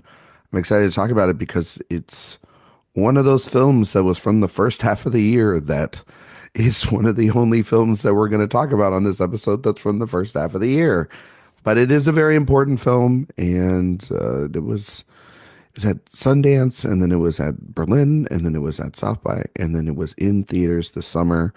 And it's one that I think the word lingering is the correct word to describe this movie. I know it is a favorite of many others on the staff, but Dan, I'm just going to throw you the hard-hitting question right up at the top. Why is this your favorite movie of the year? Oh, well, I don't even know that it's my favorite in terms of a level of pure enjoyment. You did this last Right year away. where you hedged your bet last year. And you're it's like, not- I don't know if it is. It's like, yes, it No, is. You picked it. Like, it is, but like favorite to me, like always determines like denotes some level of like enjoyment from something. And as much as I love this movie, there are other movies this year that I enjoy more. But this is Moana the one. 2, you know. Yeah, Moana 2, Red Mufasa, Red One, yes, all you know. those. No, we'll talk about more of the ones that I actually enjoyed later. But Yes. this is the one that just took up residence in my brain as soon as I saw it and has never left. Like this movie has literally haunted my every waking moment since I saw it. I have not been able to shake it. And I think it's because of these deep feelings that it's about, these feelings of dysphoria, these feelings of not quite feeling right in your own skin, and how it not only puts words to that, but how it visualizes it is so unlike any other movie I've ever seen. And combined with that, it's wrapped up in this 1990s nostalgia that, you know, I'm basically the same age as the protagonists of this movie. So I feel that very 90s nostalgia that this is going for. Like literally me like doing the Leonardo DiCaprio in Once Upon a Time in Hollywood point at the screen when they first show the pink opaque and it has the Buffy the Vampire Slayer font on the credits. I'm literally like, oh my God. The Fruitopia machine in the high school cafeteria, like all these things that just like take me right back to my childhood and the TV shows that I watched, the pieces of art, whether it was visual or audio, that I consumed that knew me better than I knew myself, that felt more real than the world around me, that gave me a sense of self when nothing else in the world did. And there is something about, even though this film is an explicitly trans narrative, and there's a lot in that narrative that I think anyone who is queer in any form can relate to, having this story of the suffocating effects of nostalgia running parallel to that offers this incredible entry point for anyone who does not feel that queer story deep in their bones. And it's so smart. It's genius level storytelling, I think. And as much as I was impressed by Jane Schoenbrun's first feature, We're All Going to the World's Fair, that movie was so internet age that I feel like I missed a lot of what was going on there. This one I did not. And while being so different from that film, it still feels like it's from the same artist and just a huge step up technically in ways that I was just blown away by when I first saw it and continue to be on every watch since. And that there is no one scene in any movie this year that has had the sort of soul shattering, gutting impact on me that the last scene of this has had. It's just Justice Smith. my God. It's almost too much to talk about, but I'm very excited to try to do so with the two of you today. Yes, it is deeply just emotional experience, I think, this movie. Cody, same question. You're gonna get the same question. You're not, and don't hedge your bets. I would never. Don't be dance. Just tell us why this is your favorite film of the year. So I saw this all the way back at Sundance at the premiere. So it was very Humble brag. It's not a brag. I am setting up. This is exposition. This is important to the story. And even going into the festival, just the description of it and having seen and appreciated but not loved We're All Going to the World's Fair, it was one of my more anticipated at the festival. And with Sundance, more than maybe even other festivals, you get like very little info. It's all films that are undistributed, obviously, a lot of times from unknown filmmakers, unknown stars. So all you really have to go off of is the description that you're given and the buzz. And both were very strong for this film. And to Dan's point, the thing about Jane Schoenbrun's work so far is that We're All Going to the World's Fair is very assured in the director's vision. And this is even further assured, if that's the correct lineage of assuredness. But this is a director working with complete confidence in their creative ability, in their vision, in what kinds of stories they want to tell and how they want to tell them. And I've seen a lot of comparisons to David Lynch's The Obvious One, the surreal mixing of the real world and a fantastical element.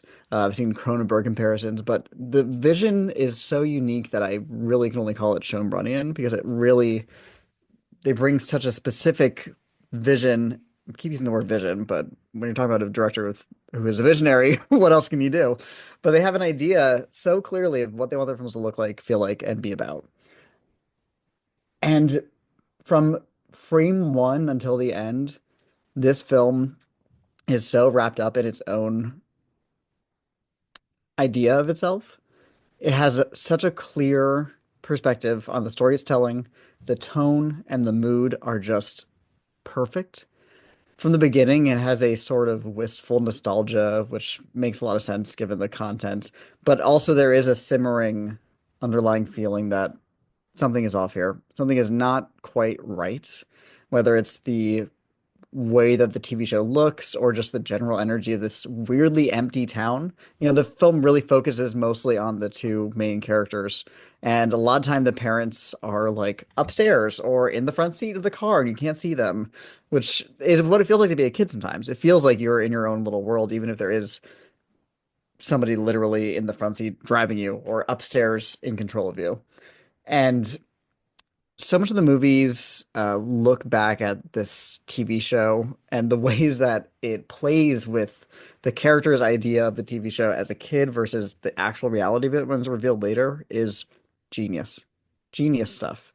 And the actual recreations, just on a technical level, are astounding. They look like lost footage from the 90s, as if Jane Schoenbrun had just found VHS tapes from some sort of unknown lost media, which does give it a sort of creepypasta feel.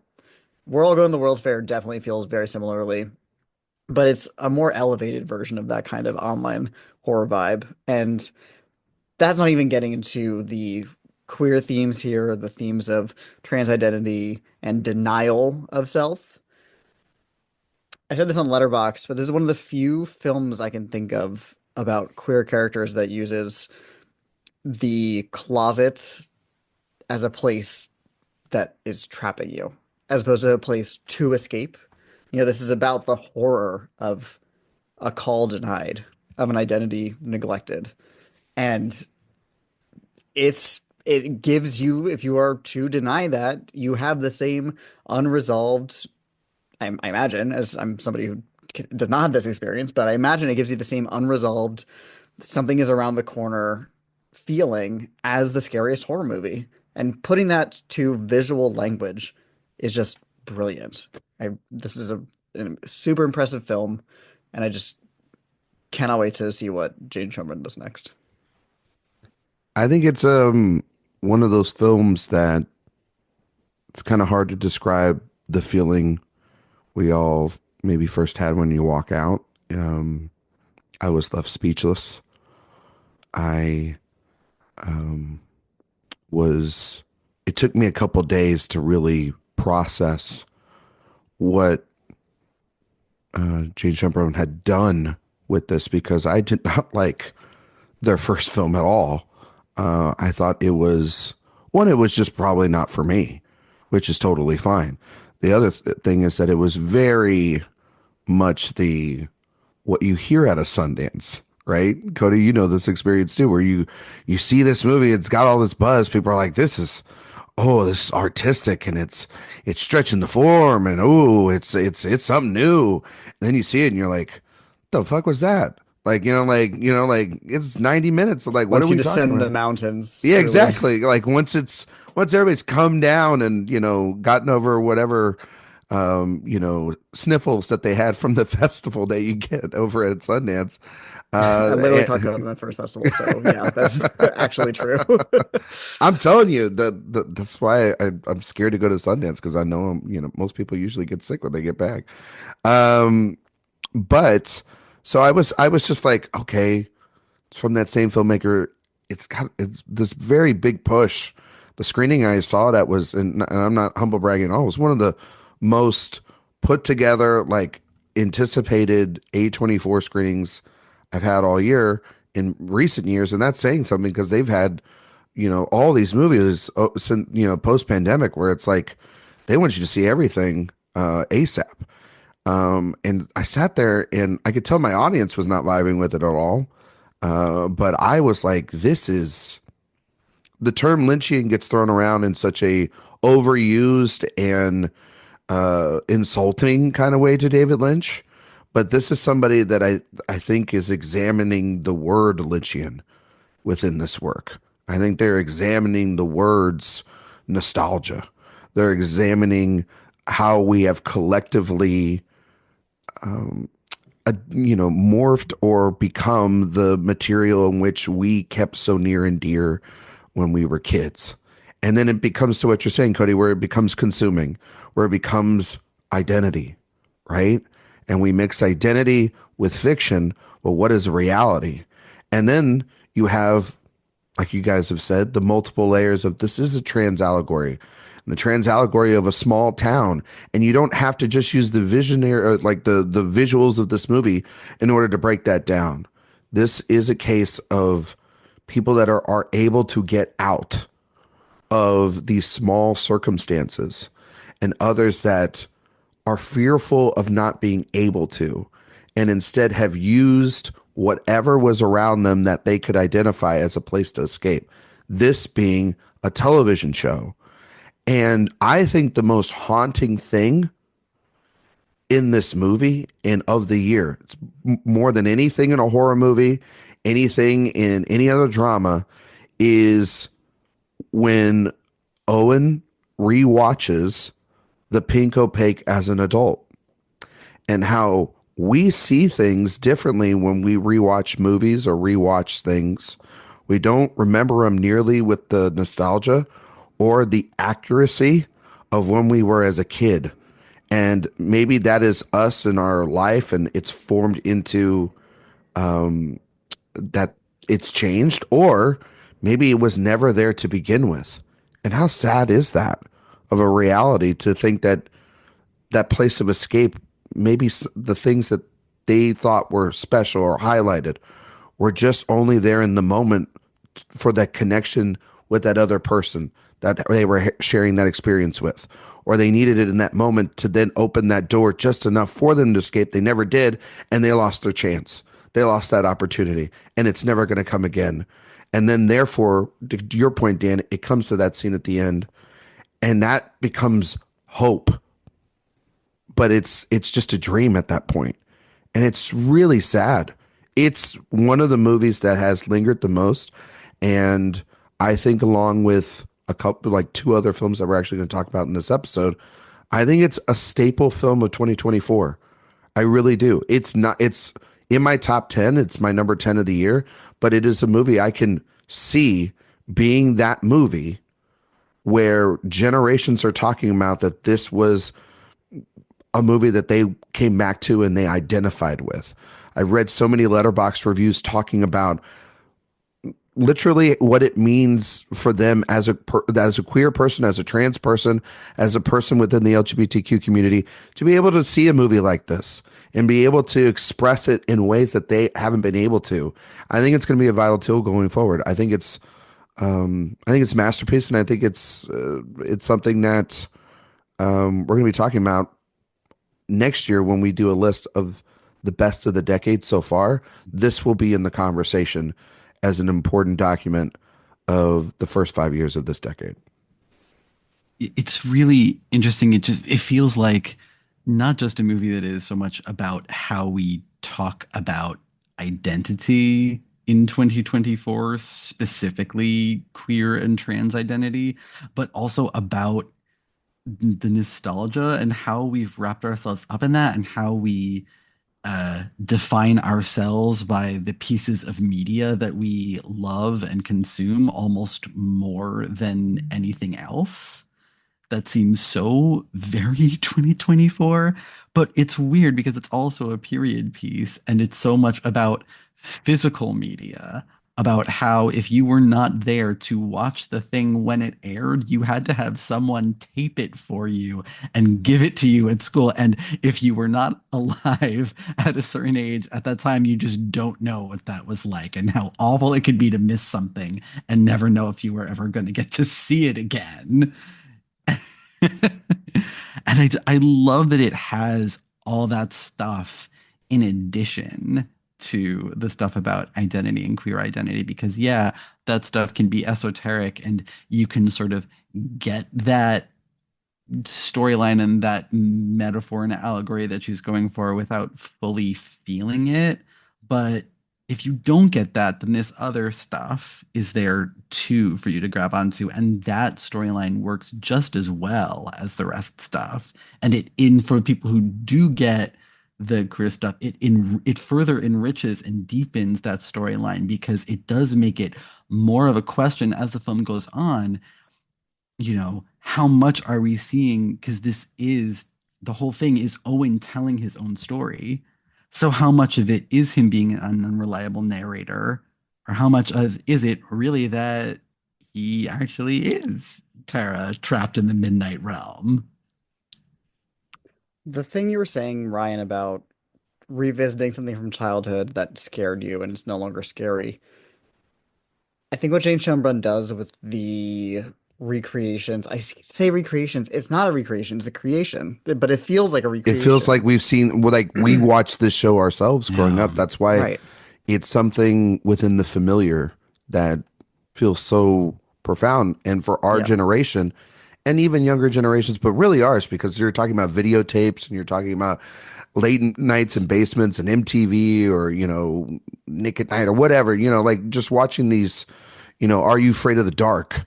Right? Or Buffy in the middle of the night on VHS, and somebody handing that down. We've all had that, right, Cody? I mean, like that's something where, you know, we have a memory of a show, and I think that they're able to tap into that as a director to be like, this is though it may not be that show specifically, but it's definitely the quality and the grain of that they Right. recreate. But what Jane does with these creations is they are so unsettling in a Yeah. way that you watch them and you think, how the hell are you supposed to think this is for kids? But The a one that lot of is just like times, Margot and Polo dancing together, that is just so yep, weird and nothing, but at the same off-putting. time, it's just so, what is happening? But it feels like when you think back to something you watched in childhood and go, that was kind of fucked up. They let kids watch that, and then you watch it and you're like, "Oh, I guess it wasn't that bad." But I was a child and I was impressionable and I was vulnerable.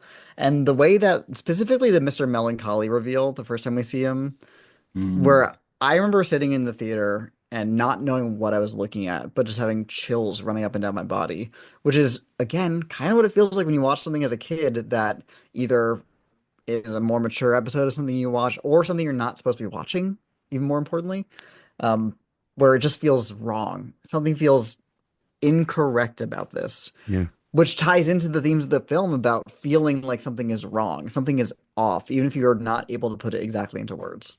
There's some of the scariest images of the year are in this film, which is saying something, saying something. Well, I think that also even speaks to, when you rewatch Disney films, kids films, things of that nature, and you hear a joke or you see just a quick image. I was watching a movie tonight, and literally there was an image of like, and it's in a family film, it's in a holiday film, and it was like insinuating something far more adult than that. And I remember being like, "What the hell? Like, did they put that in there? And it was made by mostly directors and people that don't make kids movies."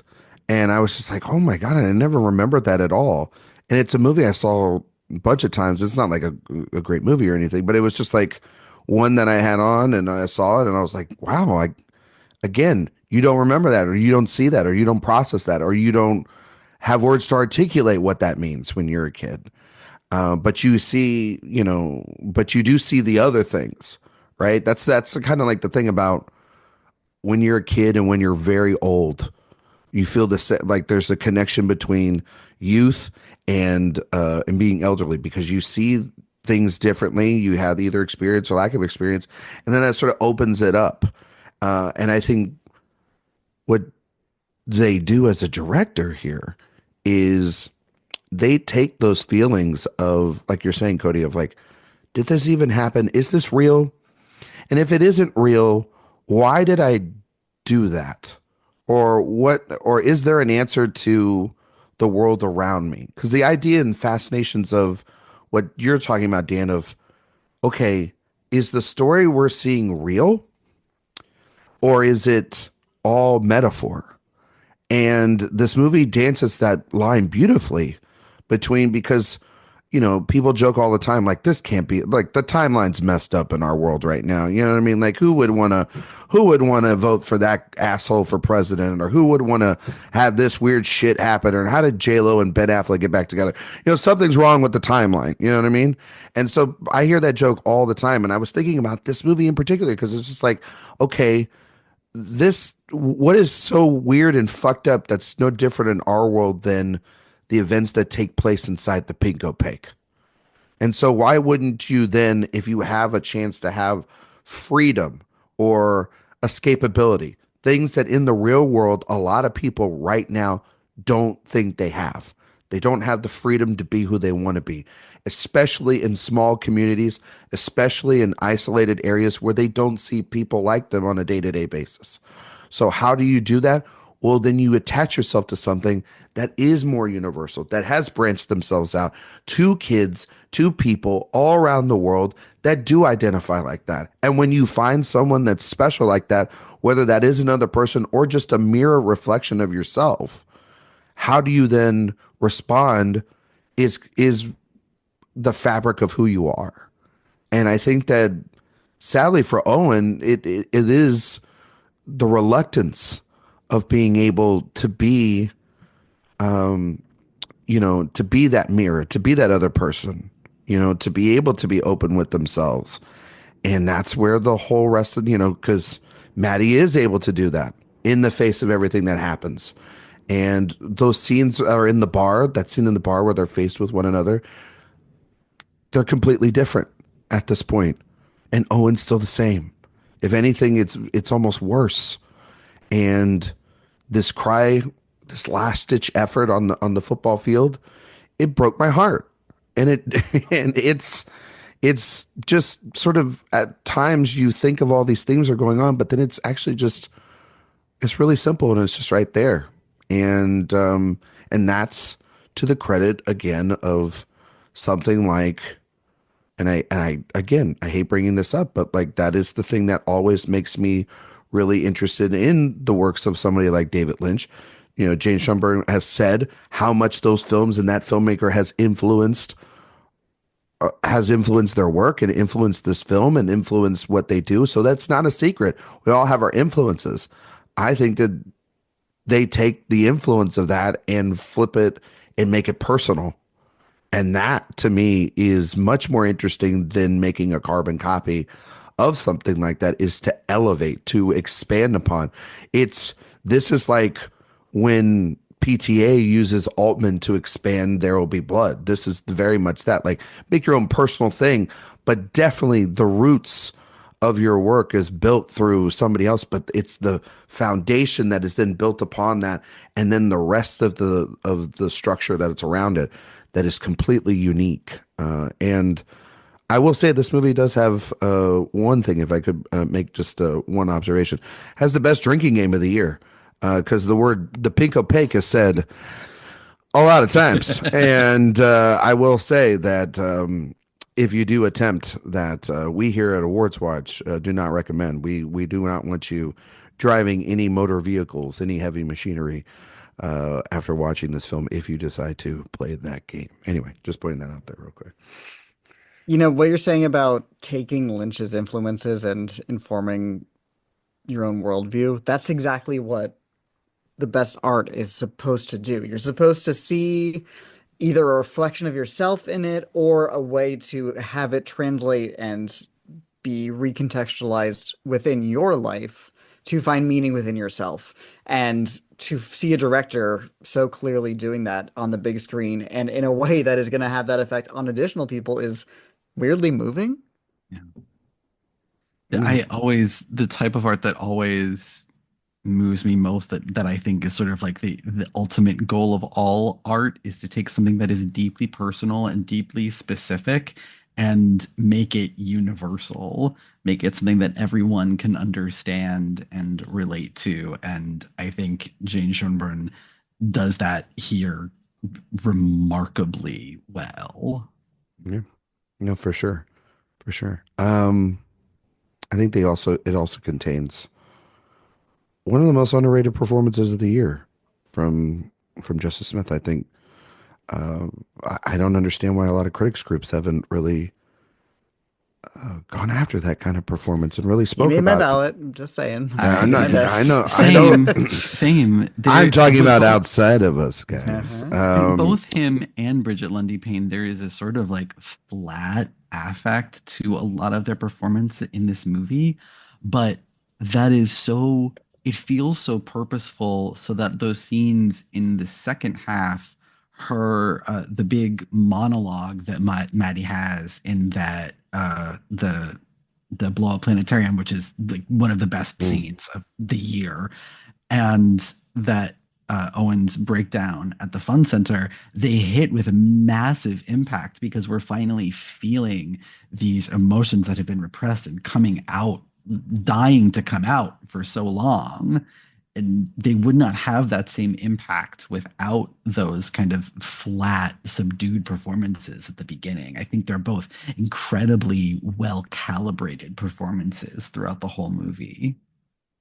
I totally agree. And Cody, man, you brought up something that's just absolutely so true about this movie, which is the way we see suburbia and these places that are normal in a small town, and how over time, through, obviously Owen's relationship with his stepfather and the absence of, their mother in Fred Durst giving the scariest performance of the year quietly, like, oh my God. The absence of his mother in the second half of the film, and essentially being trapped.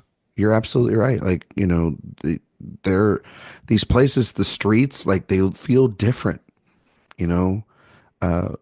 Basically also too, the idea of Owen succumbing to suburbia by the end, the pushing the TV in the house, like, just getting a regular job and having to go through those motions and yeah, at what is it, the Fun Center, is that what it's called, Dan? And just seeing that you can go out now into public and there's probably, no matter how big your place is or whatnot, just like you can just probably tell that there's at least one lost soul probably almost at every place that you're at, and that it's not necessarily to the extent of Owen, but it makes you just really think about like just have a little bit more empathy for people because they're going through something that they can't even process or explain. And when Owen's just like walking and apologizing and they've done nothing wrong, but that's what the environment around them has created, this sense of doubt and this sense of terror, and it engulfs them by the end. And I just think the shots of the street and like the chalk on the ground and how it feels like it's a growing entity that's building and feeling as if it's going to take over, that the social norms are going to take your individuality away from you, is it's a deeply haunting idea that fully consumes Owen. And I think that that's between we're going to the World's Fair and I saw the TV glow. It's this consuming of media. It's this consuming of, that is the internet. This is nostalgic. This is television. I mean, like, there's literally a moment where he jams his head into the television because that's how much they want to escape. They want to be away from this world that Owen wants to be in the peak opaque, and they just can't. And it's heartbreaking, guys. Yeah, it's a heartbreaking movie, but it's nonetheless just one of the most beautiful films you could talk about. Heartbreaking and, like you said earlier, hopeful. Yeah. I mean, that message on the sidewalk, there is still time. Yeah. And there is this sense of like, yeah, he's in that last scene. Owen is, like, that breathing is so labored and he looks so much older than he actually is. But when he cuts himself open and looks inside, there is a little bit of relief on his face as he sees that, and as he closes it up and puts his shirt back on. It's very interesting because the first time that I saw this movie, I thought it was completely devastating and bleak as fuck, and just there's no light at the end of this tunnel. And I read some Letterboxd reviews and heard things from other trans friends who read it as incredibly hopeful, and I was so confused. But every time that I have watched it since, it feels more and more hopeful to me. There are these little details throughout Justice Smith's performance, particularly, that in that last scene, that I'm just like, no, that maybe there is a reason for hope here, that he has seen what he truly is. And even though he's going through and apologizing to everyone, he doesn't look sad. He doesn't look truly apologetic like you would kind of expect him to. He has a different face than he did in the scenes prior, and it's really this incredible magic trick, I think, that the movie pulls. I do see the ending as hopeful, but I do think there is credence to not seeing it that way. Because yes, there is still time, but time was lost. You know, Yeah. this is a person that is depicted much closer to the end of their life than the beginning. Mhm. And because of circumstances in and out of their control, was never able to live a life fully fulfilled. They will never have that. They will never have that. And it's heartbreaking. And when I look to, you know, there's to bring it to this, obviously, there's all sorts of talk now about restricting gender affirming care for minors, and things like that are just robbing people of time living their true self because you're not turning them or changing them from their true selves. You're just not allowing them to have that gift at the age that they want them to. And that's heartbreaking. And watching a film like this makes you feel for characters like that and people like that who had that experience robbed from them, who had the experience of truthfulness that those who do not have to reckon with their identity because the world sees as a default, they don't have that experience. They never have to think about who they are or who they truly are, rather. And yeah, there is hope. I do kind of have to force myself to see the film as hopeful. Otherwise, Yeah. it is actually too soul crushing. But there is tragedy there, and I think that's okay. I mean, I think these lives can be equally tinged by hope and tragedy because there is still time, but there was more time you could have had. Yeah, I um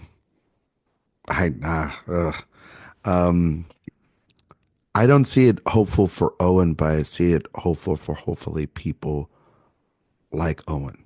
I think Owen, maybe this is just me, maybe it just is this like is the cynicalness of the world that we live in currently, but just based off of the film, Owen has nobody.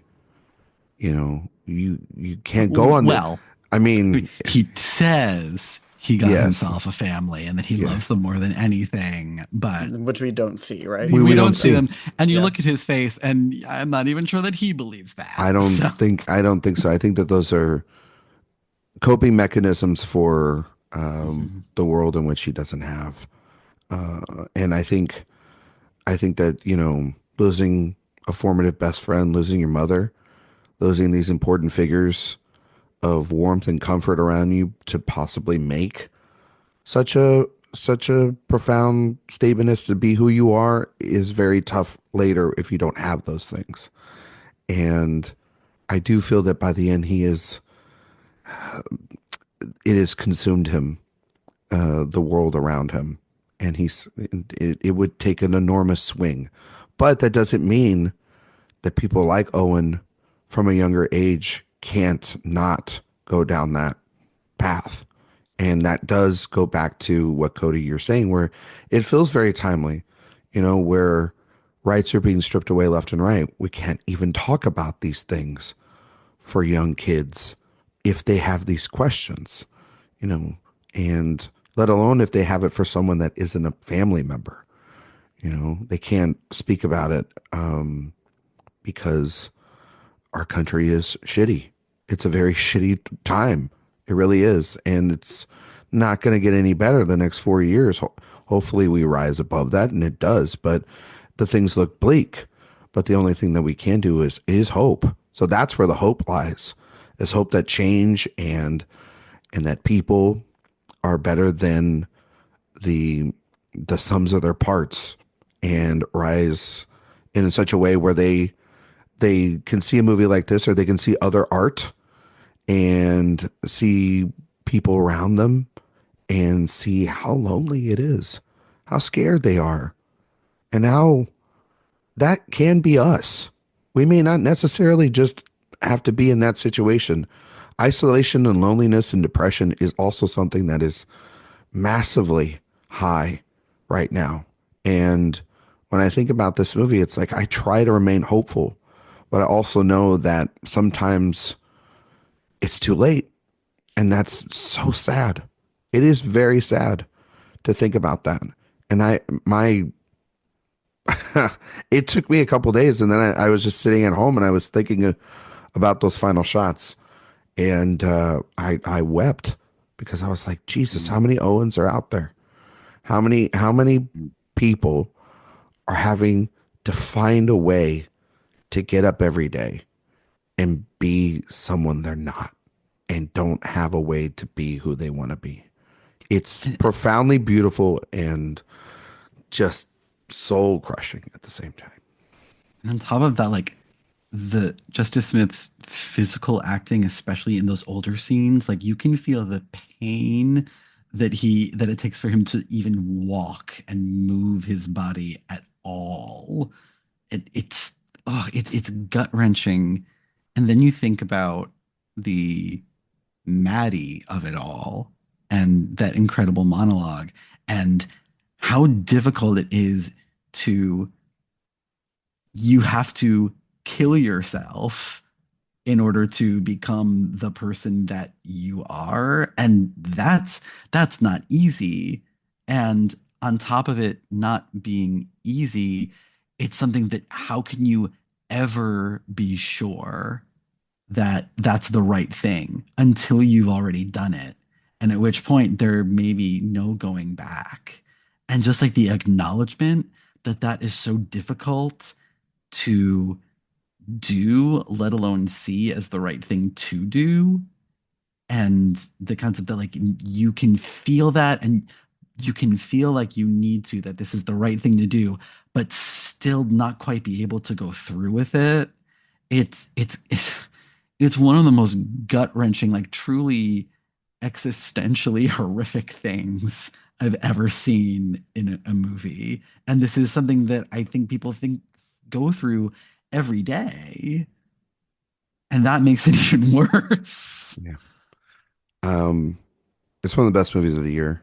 Mm-hmm. And I feel like we could talk about this thing for hours and we really just dissect into we haven't even talked about the music. No. Oh my God, yeah. Yeah, the music's incredible. It's one of the best soundtracks of the year. And I listened to it on a plane trip this weekend, and I had weird dreams as I drifted off. I was going to say, I don't know if I'd necessarily listened to that on a plane, but I love that for you. My God.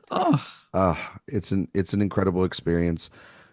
Dan, could you quickly, before we get out of here, tell the listeners some of your other favorite films of the year? Just some honorable mentions. Yes. Big, huge honorable mention to Hundreds of Beavers. Yes. Genuinely the film that I probably enjoyed most this year. If you haven't seen it, please seek it out. It's a live action Looney Tune like you have never seen.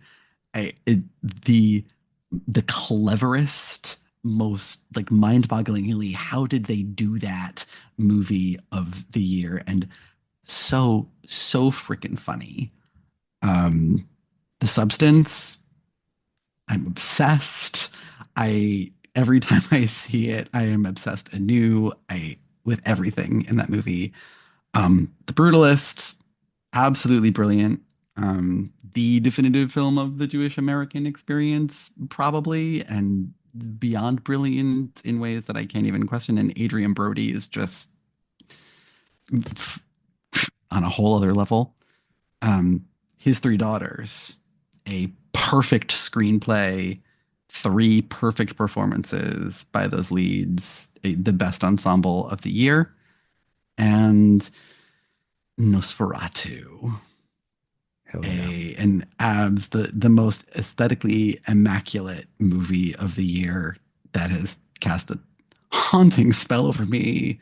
Literally, since I saw it, every time I go to the theater, I'm like, why am I just not watching Nosferatu right now? I don't want to see anything else. Are you going to get the sarcophagus popcorn bucket? I have considered. I have also considered the sarcophagus bed. Yeah, it's a whole ass aesthetic up in there. Yeah, exactly. Exactly. That's a long sleep. Cody, some honorable mentions for yourself. Yeah, so I have some obvious ones at the top of my list, like Anora and A Real Pain, but Dune Part 2, pretty good. I want to highlight some maybe less expected ones. I really loved my favorite animated movie of the year by far is called The Glassworker, which was Pakistan's submission to Best International Feature this year. It didn't make the short list, but it's the first ever hand-drawn film to come from Pakistan. Interesting. And I know, I was surprised to hear that as well. And it is gorgeous. It is so reminiscent of the best of Studio Ghibli, both in like music and substance and the look of it. So if you're a fan of Studio Ghibli, I cannot recommend this enough. It'll make you feel like you're watching a new Studio Ghibli film, but it's gorgeous in its own right. I really loved Will and Harper, which was a more hopeful film about the trans experience that I saw at Sundance this year. Really great documentary, really great song. Really hoping it can get some traction in specifically best song. I need to see Kristen Wiig perform that at the Oscars. Like, come on, please. Trap. Master. Yes, yes. Say it, Cody. Say it louder. I'm a Shyamalan guy. I'm there for whatever he wants to do. I was so locked into this film. I think Josh Hartnett is probably my performance of the year, possibly. Ryan's pointing at himself saying, "Me too." He is scared to say it out loud, listeners, but he's. It is the performance of the year. No other actor is doing more for their movie than Josh Hartnett is doing for Trap. I think that what he does in that movie is absolutely transcendent, and it makes me happy every time I watch it. There are just decisions that he makes that are just nobody else could do them. Like it's everything that Mark Wahlberg should have done in The Happening and didn't do. Oh my God. You know what I mean? Like it's like you understood what Shyamalan was trying to say. I could go on about Trap. Yeah. It's a dangerous thing to do. If he's giving my favorite male performance of the year, my favorite female performance is probably Naomi Scott in Smile 2. So that's what and that movie as well is just a blast. And I've been telling people to watch it. You don't even have to watch the first one. It is really its own thing and kind of just the same idea of a movie, but better, if you ask me. Yeah. Some smaller ones I really loved. I really loved Good One. Which is this really surprising and tender and really funny little movie about just basically three people. Julia Torres' Palomista is one of my favorite screenplays of the year, and such, for talking about, similar to I Saw the TV Glow, confident world-building direction, this is also up there. He constructs an incredible world for himself and his characters. It is like anything, unlike anything else I've ever seen, but you understand the rules of it immediately. And finally, Juror Number 2. I like that movie. Good screenplay, good editing, really good performance by Nicholas Hoult. Thank you. Yeah, and if this is his final movie, if this is Eastwood's last dance, I think it's kind of the perfect end note to go out on in terms of themes and purpose, and even the imperfection of it. Even the fact that people are talking about whether this is good or bad, that feels so right for the end of his filmography. And it's his most cinematic film in a long, long time, probably since Sully, I'd say. I know that Jay Ledbetter will be absolutely happy to hear that, Cody Dericks. Okay, guys. Dan? Yeah. Tell everybody where they can find you and all your work on the internet. You can find me on Twitter at DanceandDan on Film, on Letterboxd and Blue Sky at DanceandDan. And Cody. I'm all over the place. Twitter, Letterboxd, Instagram, Blue Sky at CodyMonster91.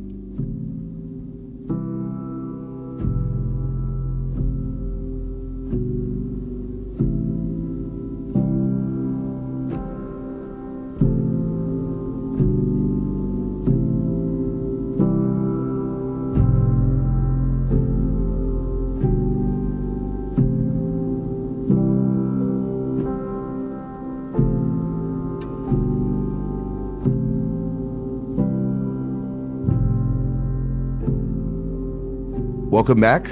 I'm joined by our editor-in-chief, Eric Anderson. Hello. And Jay Ledbetter. Hi. I would have never thought that the two of you would have the same film as your number one. This is a very unlikely odd couple sort of pair. No, Venom: The Last Dance is undeniable. Yeah, remember that show, The Whitest Kids You Know? Here we are. Oh my God. All right. Well, you guys are here to talk about y'all's favorite film of the year, which is Nickel Boys, RaMell Ross's film. We also would have had a third here today, as Tyler Doster was busy, but it's also Tyler Doster's favorite film of the year. It's also, if you haven't seen a poster or a trailer, it's kind of like the AwardsWatch movie of the year, with like Eric and Sophia and everybody has their names all over this movie. But it would be kind of crazy if we didn't have this movie represented here on this end of the year show. But Eric, I'm going to jump over to you first and just ask you the question. Why is Nickel Boys your favorite film of the year?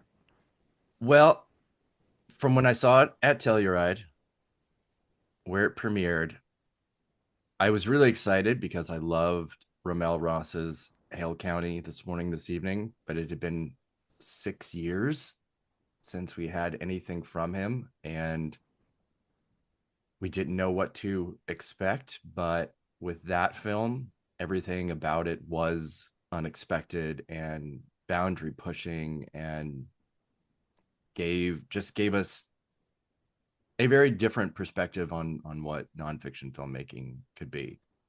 And then the idea of taking a book like The Nickel Boys from Colson Whitehead and just the weight of what that means.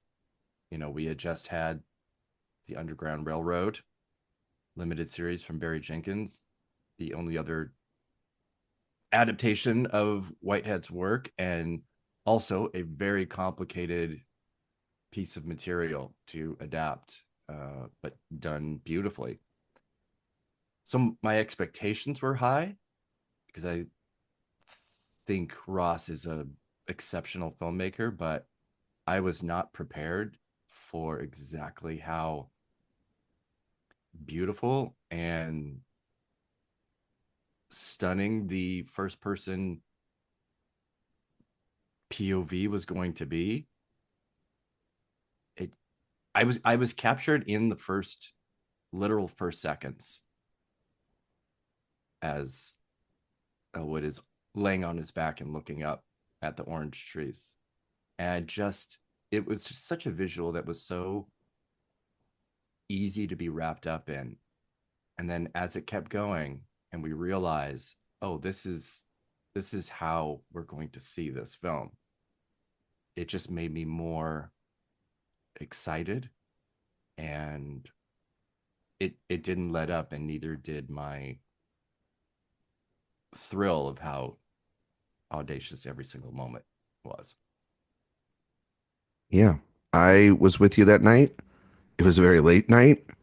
We had vocal Bergerman's score still ringing in our ears right before from Conclave. And yeah, it was an experience unlike any. And it took me a while to come around on it because I needed to see it probably not at 10 o'clock at night. In the mountains of Telluride. The second viewing was where it opened up and became a very, very important film. But Jay, I knew immediately when I saw this movie that you were going to vibe with this thing because you are all about the form, sir. Yes. And pushing it forward. This is a movie built for Jay Ledbetter if I've ever seen one. And I know how much you loved Hale County this evening too. Loved it. And so your thoughts on your favorite film of the year, buddy? Yeah, I was actually listening to an interview with RaMell Ross, and eventually he was like, my North Star movie is The Tree of Life. And I was like, oh my God. All right. This is my guy, because that is my favorite film of all time. And you can totally see that in this movie. And what an interview. I mean, he's just such a cool guy. He came into filmmaking late, played basketball, just the coolest guy. But then with this film, he's so thoughtful in talking about it. And, I'll bring Eric brought up Barry Jenkins, and as he was talking about this being his favorite movie of the year, and I think it was an IndieWire article, immediately I was like, oh man, for a guy so obsessed with like the Demi close-up, turning that around, there's no wonder he was like obsessed with this movie. And the thematic implications of turning that camera around and truly it decontextualizes the movie, whereas you imprint your own experiences and history imprints itself on the experiences of the characters when the camera is facing towards them. When you go into your perspective, it is fully immersing you in these specific people's experiences and stripping away the history that you think you know about it. And that's so potent, and it does have that Malikian tendency to make the mundane events in people's lives, touching a tree or whatever, the Malick thing that I'm totally obsessed with, make those feel absolutely immense and important. And cinematographer, is it Jomo? Is his name pronounced Jomo Frey? Between this and All Dirt, what was his last movie? All Dirt Roads Taste of Salt. All Dirt Roads Taste of Salt. Yep. Yeah, I mean, that was you can totally see his progression with this film, very much inspired by those Terrence Malick works. And you could call it a gimmick if it wasn't for the fact that the storytelling and the performances are also equally potent. It's not a gimmick. It is an asset in the storytelling, this first-person perspective. It's not all about that. It's just a tool in the toolbox of this movie.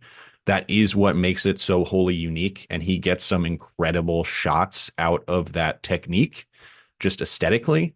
But it is merely a piece of this very, very complicated, thematically rich puzzle. And it was thrilling. And I haven't seen it in a movie theater yet. I think it's going to expand here soon. I've only seen a screener, and I was still just blown away by it. So I can't wait to see it in a theater. Yeah, it is a movie that I also think challenges the audience and expectations and with the form and how to tell a story like this.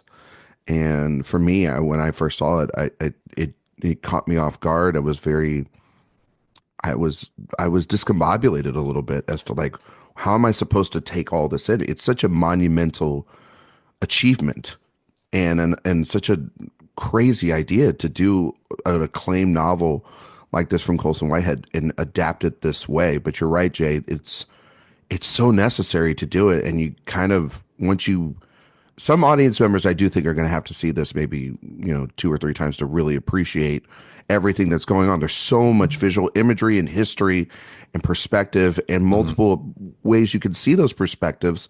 And I think that, when I sat down with RaMell Ross talking just about recontextualizing history through the eyes of Black voices and Black eyes, and how was so important to him that he didn't feel like there was a film like this on screen, and it was so vital for him to tell this story. And I think, yes, one of the collaborations of the year is RaMell Ross and Jomo Frey, who essentially just make this movie all through visual censorship. And I think it's fantastic. You throw in Ethan Harass and Brandon Wilson's just heartbreaking performances alongside Anjanou Ellis-Taylor. There's just sequences in this movie I think about. I had an extensive conversation with RaMell Ross, and you're right, Jay. He's such a open, fascinating conversationalist. But every interview is much like this movie. When I was doing research, is you are peeling back the layers of this onion and finding new things within it. And everyone asks him questions, and it just opens up new conversations and new ways to have perspective on this thing. And you kind of bring what you have into it and allow the movie to then not necessarily change you, but to enlighten you. And I think that that's the power of something like Nickel Boys. It's a one of one, not just from this year, but from many years. It's a new kind of movie. Yeah. Which is just something you hardly ever get to say. It is for like this type of storytelling. I mean, we have seen first person's perspective. This and Hardcore Henry. Exactly. That's what I was going to say. Like Hardcore Henry is like, that was the real revolution. That crawled so that this baby could walk. You know what I mean? So I did want, just for anyone that's listening that hasn't seen the film yet, because it is still in. Yes, Eric. Thank you for wanting to explain what the movie. Yeah. The story is of 2 Black boys, Elwood and oh my God, Turner, Jesus, yeah. Good job. Who are incarcerated at the Nickel Academy for boys, which it doubles for the real story of the Dozier Academy in Florida, where it was discovered that mass graves existed there, and this was a 111-year-old academy, and it was a horrifying reveal. But the process that Ross uses with also so much archival footage, especially at the end, just goes so hand in hand with how he needs to tell a story like this, using, you know, the time period of the 60s of space travel and how that much was dominating airwaves in a positive way, while civil rights and horrifying things in the South were happening at the same time. But for me, we've certainly seen movies and art that depict violence on people and communities, and see it in ways that are very very real and very graphic. But what Ross does here is so different, because he does hold back on so much of the violent acts, but we hear it, we see the after effects of it later. But when I joked at the top about the whitest kids, you know, one of the things that was so impactful for me about this is that because we have seen so many stories of whatever it is, if it's race or sexuality or gender or religion or ethnicity, when we're watching a piece of art, we get to stand back from it and sort of watch things happen because it's not happening to us. And being literally in the shoes, in the head, in the body of somebody changes that perspective in a way that I think at my age and at as many movies as I've seen and stories that I've watched made me feel different in a way that I never really thought was going to be possible in how to view a story like this. So yeah, it's it's very funny when, you know, a director is called visionary or audacious, and it's like, you know, an Avengers movie. Here I am dogging on Marvel again. When they might do a first person Wolverine movie. I love it. I think that's a perfect idea. Let's do it, more of that. But this is the real vision here. And for this to be his first feature film, yeah, that fictional film, I mean, what are we doing? And I honestly think maybe part of, and this is, you know, total conjecture, but it is the fact that he took to film so late in his career and never learned the quote unquote rules, like part of what makes him so interesting as a filmmaker. It's entirely possible. And was Hale County nominated for an Oscar? It was. Yeah. Best documentary. Yeah. Yeah. So then, you know, obviously that would have opened up a lot of opportunities, but for him to make this pivot, I can't think of a documentary filmmaker who this seamlessly made a move to, you know, fictional storytelling. And it's just, what I love about it so much, among the 17,000 other things I love about it so much, is it is a quote unquote important movie, but it never imprints that onto you. It is all about, a lot of it is about the suppression of these atrocities going on around them, because they don't have any other choice but to bottle themselves up. And then, you know, you get all this internal pressure that eventually has to explode at one point or another, or becomes an obsession, or becomes so ingrained into someone that they almost forget it's even there, just as a coping device. And the flash forwards in the film, which I won't go into a ton of detail on just because, you know, I don't want to give away too many plot details, I found those incredibly effective, both again from the shift of form, as well as this reflection on the events that were going on. But again, not from the perspective of, oh my God, look at how horrible this was. It is about Elwood being like, oh my God, this is bringing out emotions from me that I didn't even remember I had. And so it's all about the characters, right? It's not about trying to give this grander message about a certain time. It's about the characters, which to me, I think is the most compelling form of storytelling on film. So it is, if we, in the letterboxification of film, this is the only film I gave 5 stars this year. So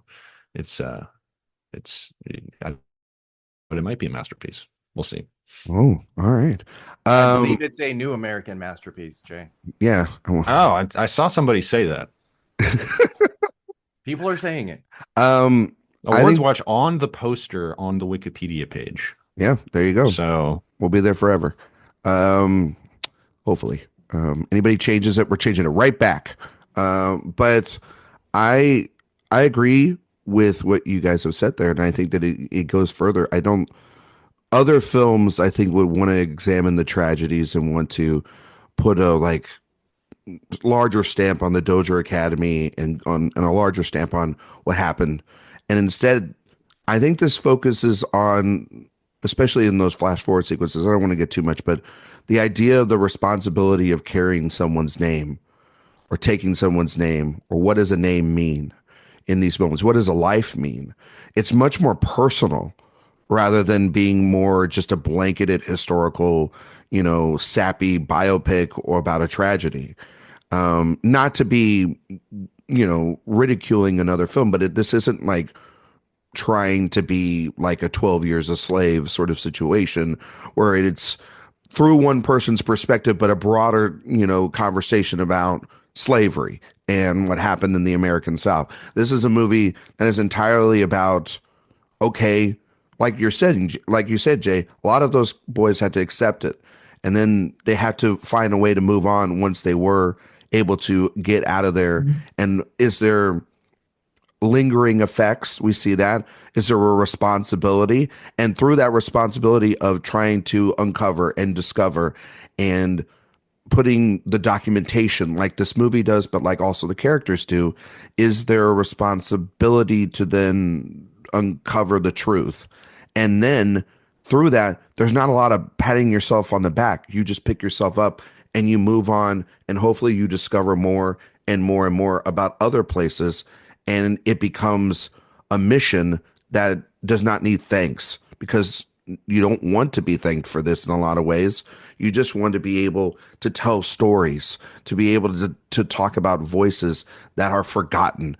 And this movie, through its first person perspective, we see that with Elwood. We see in the first 20 minutes of this, 25-ish minutes of this, a very bright, intelligent, promising young man. And then we see a loss of innocence in the most, I think, heartbreaking, visceral way we've seen a loss of innocence, because we're literally in his shoes. And then we literally see him go through this process. We are him in many moments of this. And I think that one of my favorite scenes of the year is a scene where his grandmother, played by Aunjanue Ellis-Taylor, is cutting these pieces of cake right before he has to go off to the Nickel Academy. And she's cutting these extra pieces. And I talked with RaMell Ross about this, about she's not just cutting she's not cutting a piece for herself. She's cutting it for him. She's also cutting these additional ones.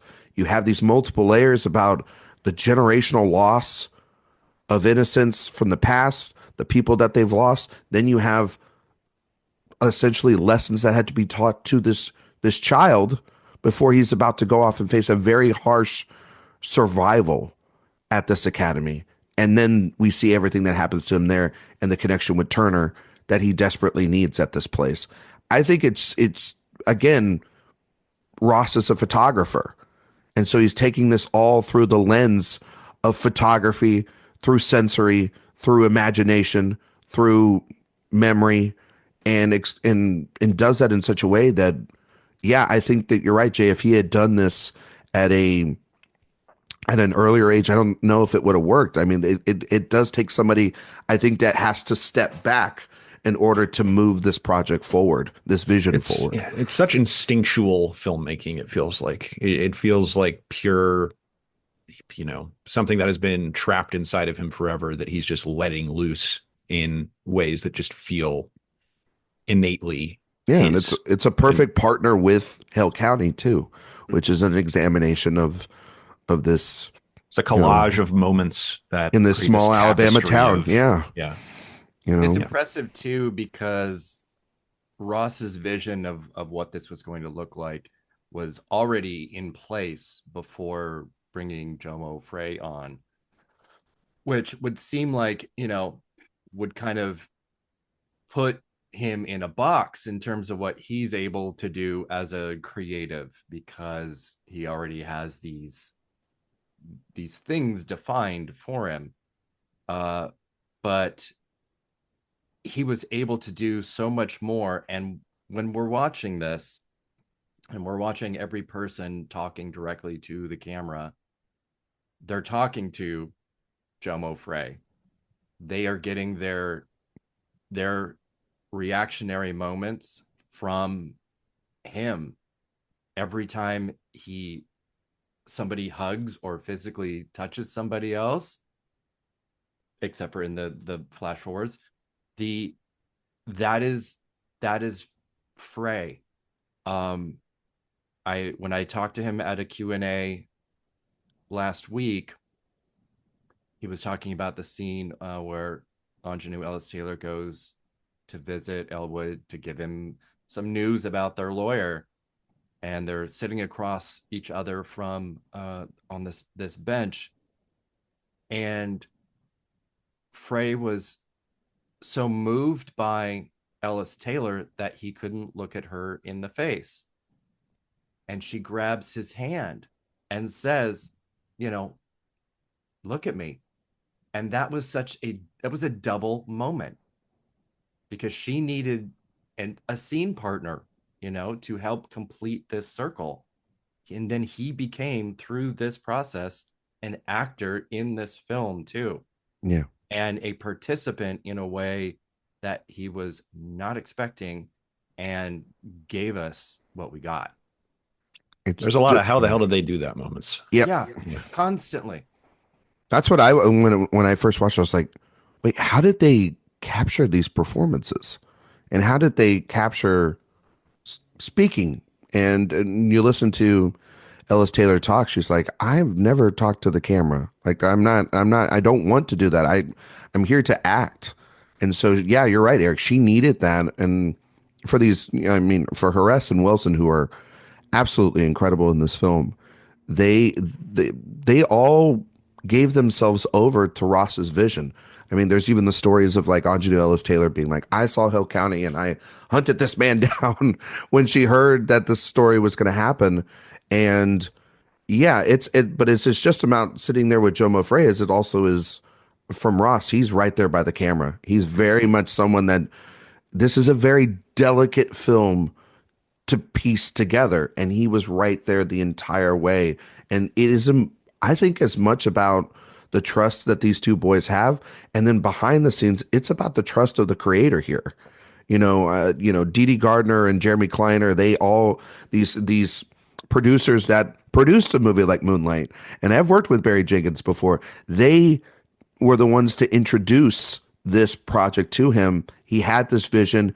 This was even before the novel came out, and he pieces this together. And yeah, I mean, it's a masterstroke in direction, cinematography, editing. This is one of the best edited films because it's so meticulous, and to have all those that images. Maliki thing.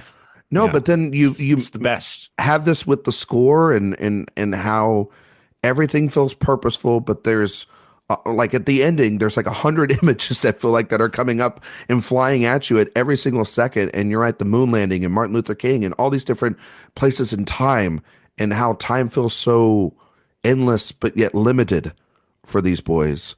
And there's 100 questions you can ask, and you don't even feel like you've scratched the surface of a movie like this. The images of Martin Luther King that we see in this are honestly so haunting in context and from what we know, because the first time we see him, it's young Elwood seeing him on a television. Yeah. He reflected and reflected again back into it. So it gives him a really almost just like a ghostly, not there appearance. And then the second time with that standee, he's there, but he's not really there. And that just as a concept is just devastating. Yeah, I mean, you could write a paper on the implications of those two scenes alone. Exactly. I mean, yeah. Just those two moments. Jay's actually writing it right now. I am. I feel like I can give the definitive take on that. But I also wanted, to your point, Ryan, the editing is also so crucial because we do, once we move perspectives from Elwood to Turner, I think it's only really like 17, 20 something minutes in. And then when we move from Elwood to Turner? Well, from like young Turner's like 5 minutes, and then it's like 17, 20. I want to say, I feel like it's like, I feel like we don't switch to Turner for like 45 minutes to. I timed it the other day. I think it's like 37 minutes. Oh, okay. It just feels like. I think it was like 28, y'all. Yeah. Well, the first time it felt longer. It did. Shut up. It didn't feel like it was so quick, but that was just kind of like your brain. Let's Price is Right it. Let's retail price on how long it was. But yes, Nicholas Monsour's editing and being able to go back and forth at the right moments to continue making this this concept, which I won't call a gimmick, compelling, is really, really crucial. I don't think it's a gimmick. I think it's an exercise in visual storytelling. It's a tool. It's not a gimmick, you know. Interesting. And I feel like somebody might have already said that. Yeah. Oh, well, there you go.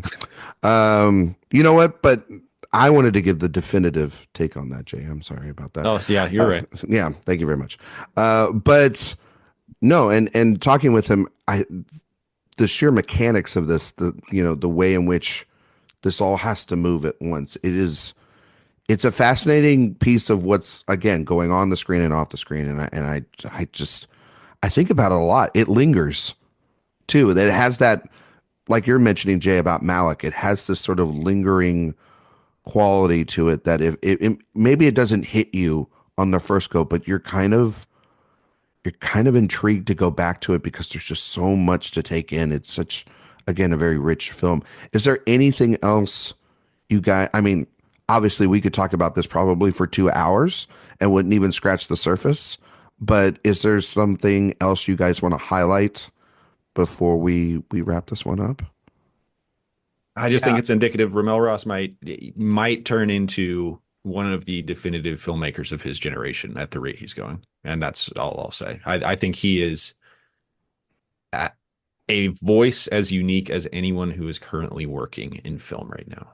So I feel like it's going to have to take him some time. I don't know how, like the 5 or 6 between films. So I expect the same thing.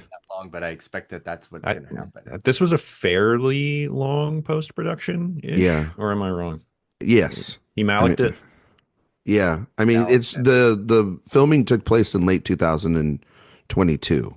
Oh, okay. So not that long. Not that long, but still, it's like thin red line. No, he's no whatever the Jesus movie that Malick's doing right now. It's taken like a decade or whatever it feels like to make. But I do feel like there's a meticulousness to his storytelling and a purposeness to it as well that I think that coming off of something like this, he will wait. He will have the patience to probably make whatever he wants, and I will be eagerly anticipating it to see what it is. I mean, I don't know also how you follow this up. That's the other thing too. It's kind of this feels like everything in the kitchen sink kind of film as well too. I want to highlight we did mention Ethan Harris and Brandon Wilson and their performances because obviously none of this would even be able to exist without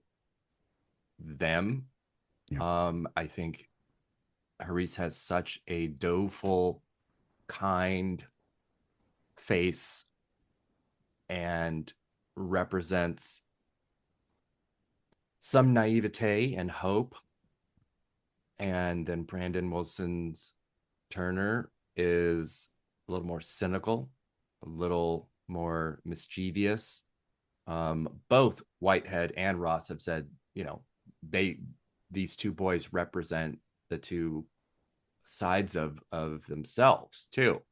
And even picking up that penny and it being the same on both sides, it's a perfect example of that. But the boys they're so easy to want to be a part of their lives.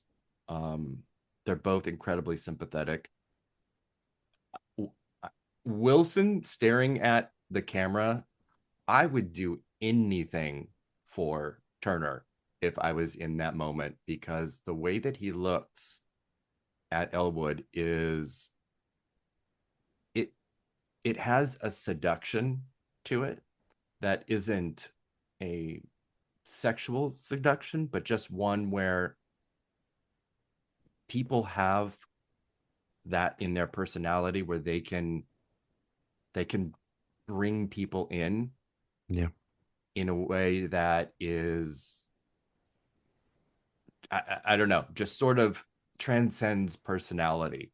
And it's just something that is, you can't even identify it. It just happens. And he has that.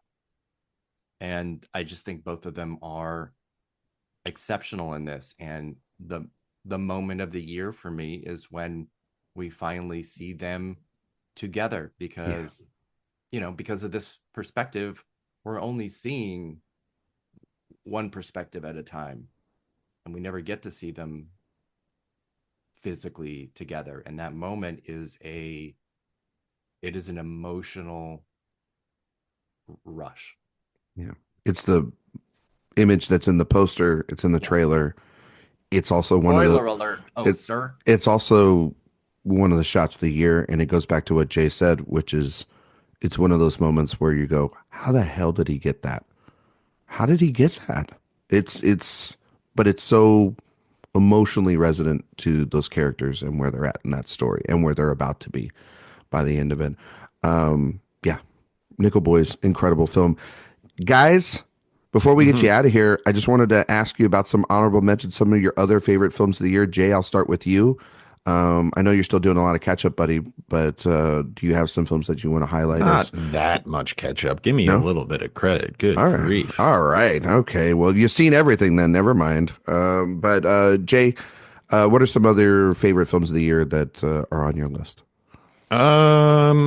Yeah, I mean, Challengers is right up there for me. I saw the TV Glow. I thought was like maybe the best surprise of the year for me. I thought that was the introduction of my generation, like my micro generation starting to really make films, which I thought was like shocking. I mean, it was so cool.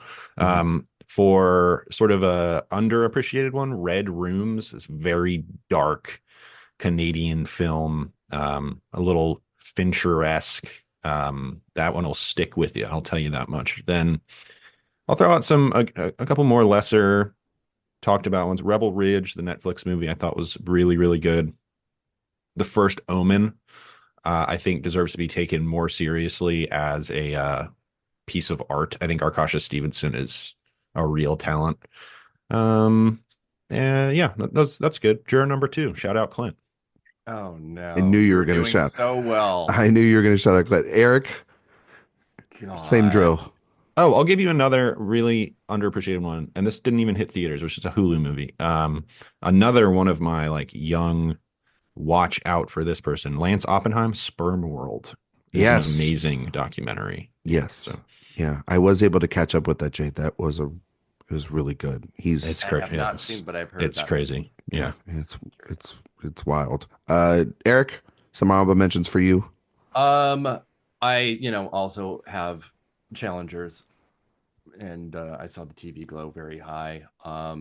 But Queer actually has it keeps embedding itself in me deeper and deeper, and I know it's going to be one of those things that sticks with me for a long time.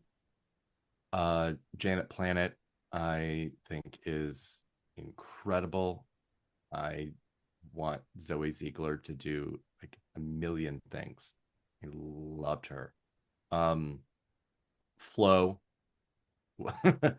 was easily one of my favorites this year. The cat movie, not surprising. Yeah, it's how do on you brand. how is it not?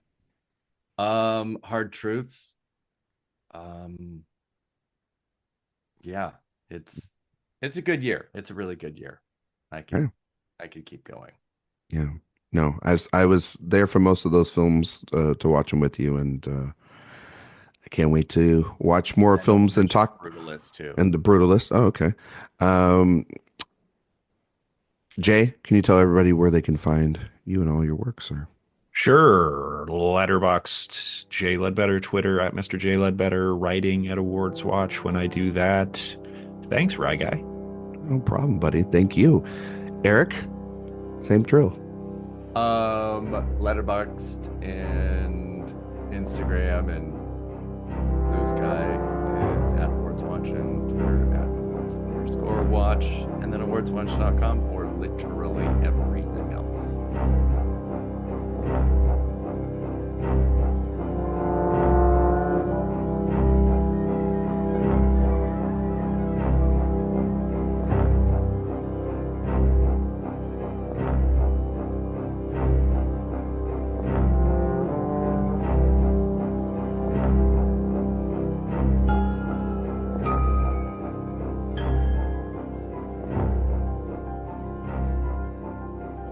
Welcome back.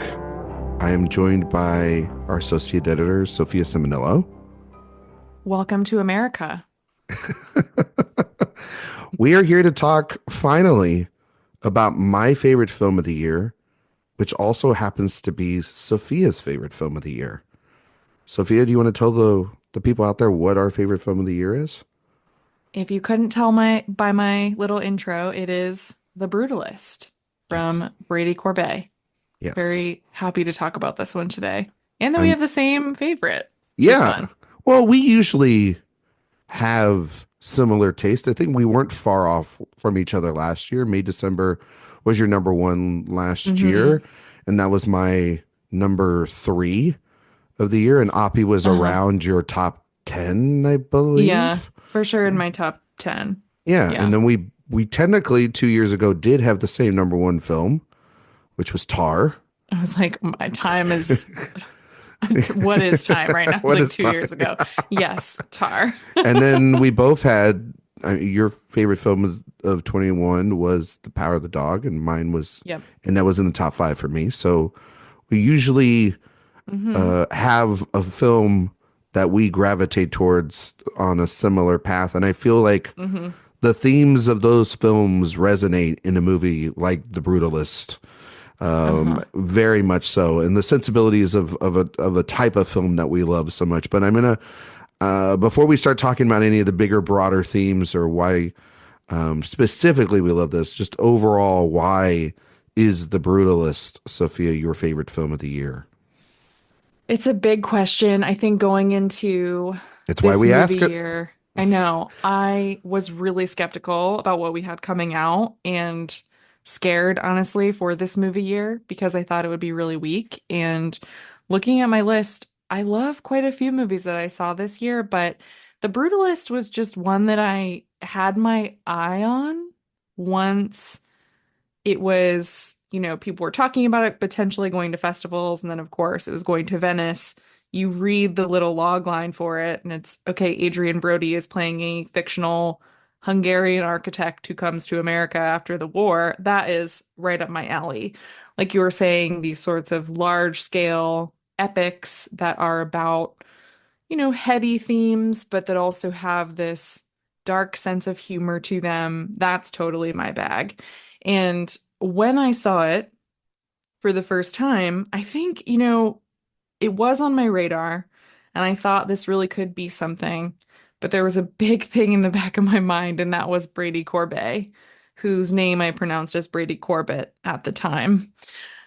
I did not care for Vox Lux, so I wondered, I guess, will this one be for me? Because usually if a filmmaker, if they have a film I don't like, I'm like, I don't know, we'll see. But this one, I saw it for the first time at press screening at New York Film Festival. It was 70 millimeter, which is a great way to see the film. Not the only way to see the film, but if you can, definitely see it that way. And it just swept me away from the first notes of that score to the title card with the overture. I just thought, okay, we're getting this old school, large scale epic that felt like it was straight out of the 70s. And some of my favorite movies are, of course, The Godfather Part 2 and these Coppola films and these 70s films. But this also felt, even though it was taking place in America, like a very European film. It felt like something that Visconti would make or Bertolucci.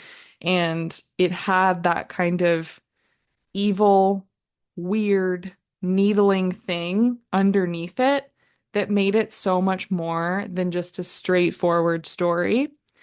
And what made me realize that I love it so much, also, aside from the performances, which we'll talk about, which I think are just out of this world, amazing, is that we saw this film for the first time in an election year. The first time I saw it, I thought that it was possible that we could have a very different outcome to the election. And when I saw it again for the third time, it was after the results of the election. And I caught myself viewing the film in a totally different light. The rot of the promise of the American dream, the falsehood of that, and that just being an empty promise felt so much more visceral and true than the first time I saw it. And that is the mark, I think, of a true epic and a film that will stand the test of time. So that's why it's my number one of the year.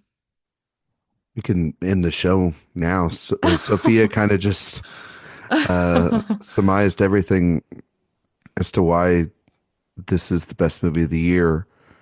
And, I know that people just, haven't been able to fully see this one yet. It's going into theaters, literally trickling in there over the next couple of weeks. And there's already the most annoying debates going on about the film's runtime and the most, annoying debates about how much did it really cost and the logistics behind it and all these different things. The nitpickers out there are already out in full force. And to them, I say, find something new to really talk about because this is the best movie of the year. And it has been since I saw it in New York. Sophia's absolutely right. When we sort of pinpointed it coming out of Venice or right before Venice, and we were like, that could be something interesting, something special. Not just for awards season, just for just what she said, the story itself. And putting my cards on the table, have not seen Brady Corbet's other two films. I know, Sophia, you had seen Vox Lux, and you can probably not take that one. You could leave that film. And that's totally okay. Yeah. But the idea of a 3 hour and 40-minute shot in VistaVision American epic and it being about the American dream is a very interesting thing to do. And it's set with an intermission, which I think that also enticed us to see, what in a world that doesn't have intermissions anymore in films, like, okay, well, what does that intermission mean? And that intermission means everything. It's a perfectly deployed intermission. It is honestly one of the best. That's a great word to describe it. Deployment of an intermission, two distinctive time periods, not even just acts, but time periods in these people's lives, and how the separation of time erodes some of the relationships that are inside here and the dynamics, and the romanticism of an idea forms into hardship and to tough choices and stress and anger and frustration over the course of the second act. I think that Adrian Brody delivers the best performance of his career in this movie. I think Guy Pearce is sinister and incredible, and I think that the rest of the cast surrounds them and gives them the guidance to these two performances that are absolutely electric. I think that Corbett is the director of the year. This is the cinematography of the year next to Jomo Frey's work with Nickel Boys.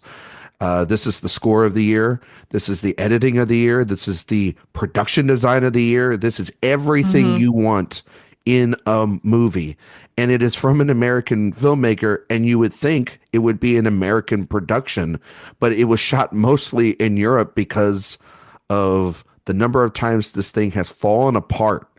And doesn't that speak, Sophia, to the resilience, not of just the characters on screen, but the resilience of independent filmmaking, where we're at, a movie like this with thorny subject matter ideas, the idea of a 3-hour and 40-minute drama about the immigrant experience and the loss of innocence within the American dream, how nobody wants to touch that from a unproven director. Because it's not to say that Corbet is not a good director and not celebrated within critical circles, but in terms of commercial success, it is not necessarily a smart idea to invest in something like this, even if the funds only equal to a tenth of something like Oppenheimer or Barbie or Dune or any of the big spectacle films that we've seen over the last 5 to 10 years. And I think that shows resilience, and it's a kind of a miracle that this thing exists, because we don't make movies like this anymore. You're right. This harkens to you were talking about The Conformists, we're talking about The Godfather Part 2. This really feels as close to a movie from the 1970s in terms of epic scale and scope, but in terms of the themes that it's being presented and challenging the audience to feel gross by the end of this movie. And I did see this at the New York Film Festival with you in the audience. We weren't next to each other, but we were in the audience together. And I will never forget Sophia getting up out of her seat a couple of rows ahead and looking at me to get my reaction at the midway point of this and going, just my arms in the air, like we did it, like we just won the war, essentially. Yeah, it's a triumph. It's like, really, especially how that first act feels. And then her going like thumbs up, and the words coming out of your mouth being just wait. And then the second act kicks in, and and it's not even just the second act. The epilogue is another slam. The epilogue is genius. It's genius. I think It's like it's on the level of the final moments of Tar as the endings of the year and the endings of the decade so far. And I think that at first, when I first saw the film, it was almost darkly humorous, that epilogue. And now Sophia's absolutely right. Post-election, post the time that we're living in, from the results of what will be the next 4 years of our country, it feels as if a calling card and a response for people to watch this movie and see that the wins aren't always in the moment. They are the long-term wins that ultimately will erase hate and villainy. And I think that those moments turn from darkly humorous to very harrowing and heartbreaking. And it reminds me a lot of the complexity of this movie. Also reminds me of the complexity of your favorite film that I mentioned last year, of May December, a movie that you can find humor in, but then if you really specifically look internally at this movie's soul, it's very, very hard to laugh at. And so I think that The Brutalist is a crowning achievement, and no film came close to being the best film of the year for me. It's not a contest. Yeah. It was a pretty easy decision for for me too.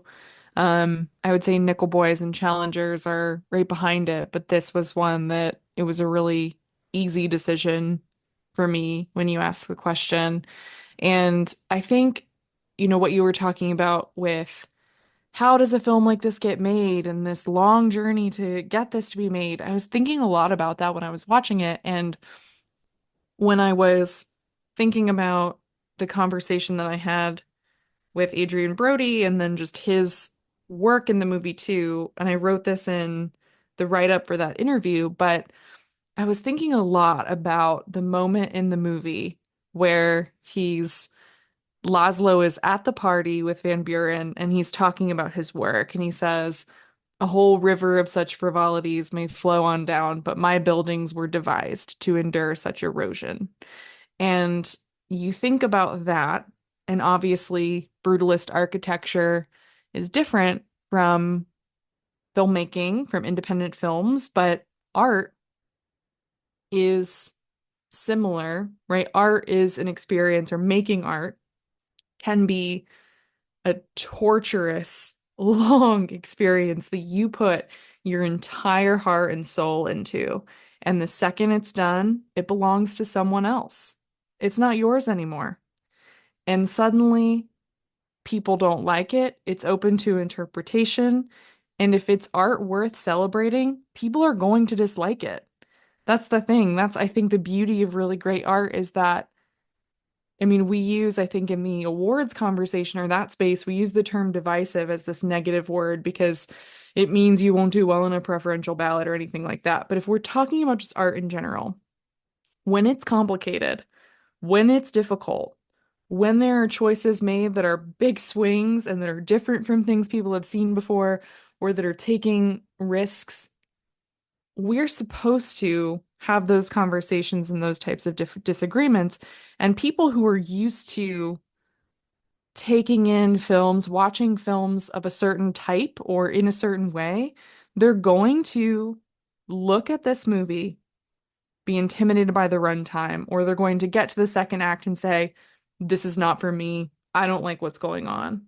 But at the end of the day, the cool thing about architecture and about this film and the performances in it and the look of it and the music, that will still be standing years from now. That is the beauty of it. And when I think about the two acts, so excluding the overture and the epilogue, just act one and act two, or part one and part two, part one is this beautiful classical journey into America. Laszlo has his hardships and there are a lot of struggles in that, but there is a sweeping upswing to it. There's still hope. There's still a little bit of that, right? And when we get to part two, and it's that intense, dark come down, I found myself in that, watching that for the first time, thinking, I don't want to be here. I don't want to be here anymore. I want to be back where we were in part one. I miss that. And I was like, oh, that's the point, right? That's the entire point of the movie. We're supposed to feel these incredibly different, distinct feelings in these two parts. And that's what makes it, I think, such a great film to me, is that there is a purpose and an intentionality behind that. And I think, you talking about 70s movies too, I just want to say there's this really funny moment that I thought of last night when I was watching it where Van Buren has hired this other architect, Jim Simpson. And there's a part when he and Adrian Brody, this actor who plays Jim Simpson, and Adrian Brody are on the screen. And I thought, I'm looking at John Cazale and Gene Hackman right now.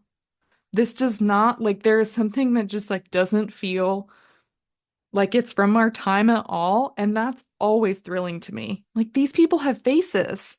They have, the way that Adrian Brody's body is captured, and it's like a work of art or architecture in its own way. The way that the camera captures this character, he's feels like a real person who was alive then. And that is, I don't know, that's something that we just, and I say this all the time about this movie, it's just something we'd never see anymore.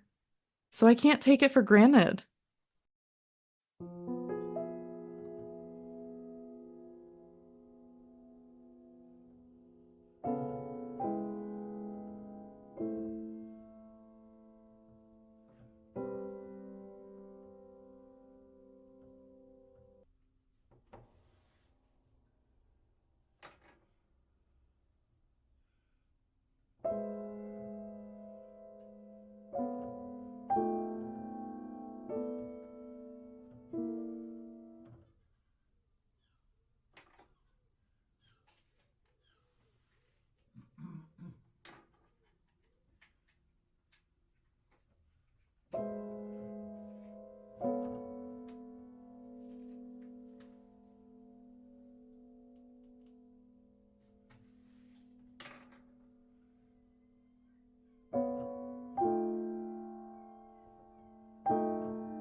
It is funny that we're talking about a movie extensively that is inspired or a very distant relative to one of the greatest films of all time in The Godfather Part 2. And we're in a year in which Francis Ford Coppola tried to deliver his own indictment on what is going on in America. Yeah. And it was a complete colossal failure done at such a, again, done at a 10 times the amount of money and budget and scope and than this. And yes, this is much more richly detailed.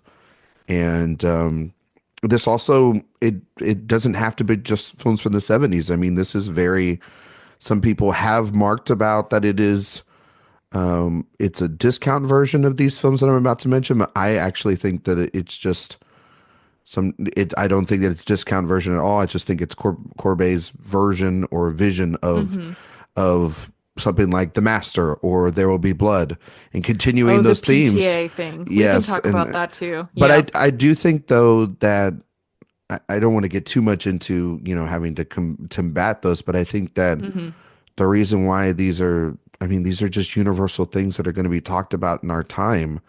They're fascinating subject matters, and corruption and power and art and the American dream is always going to be at the forefront of our world. I mean, it's something that is being fought for daily right now.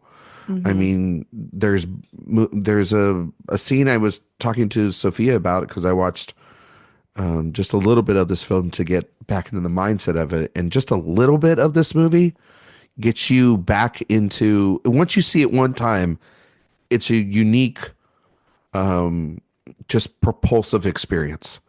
And then all you have to do is listen to a track of the score or watch 10 minutes of this thing, and you kind of get all of those emotions from that initial journey right back into you. And you feel inspired and also terrified.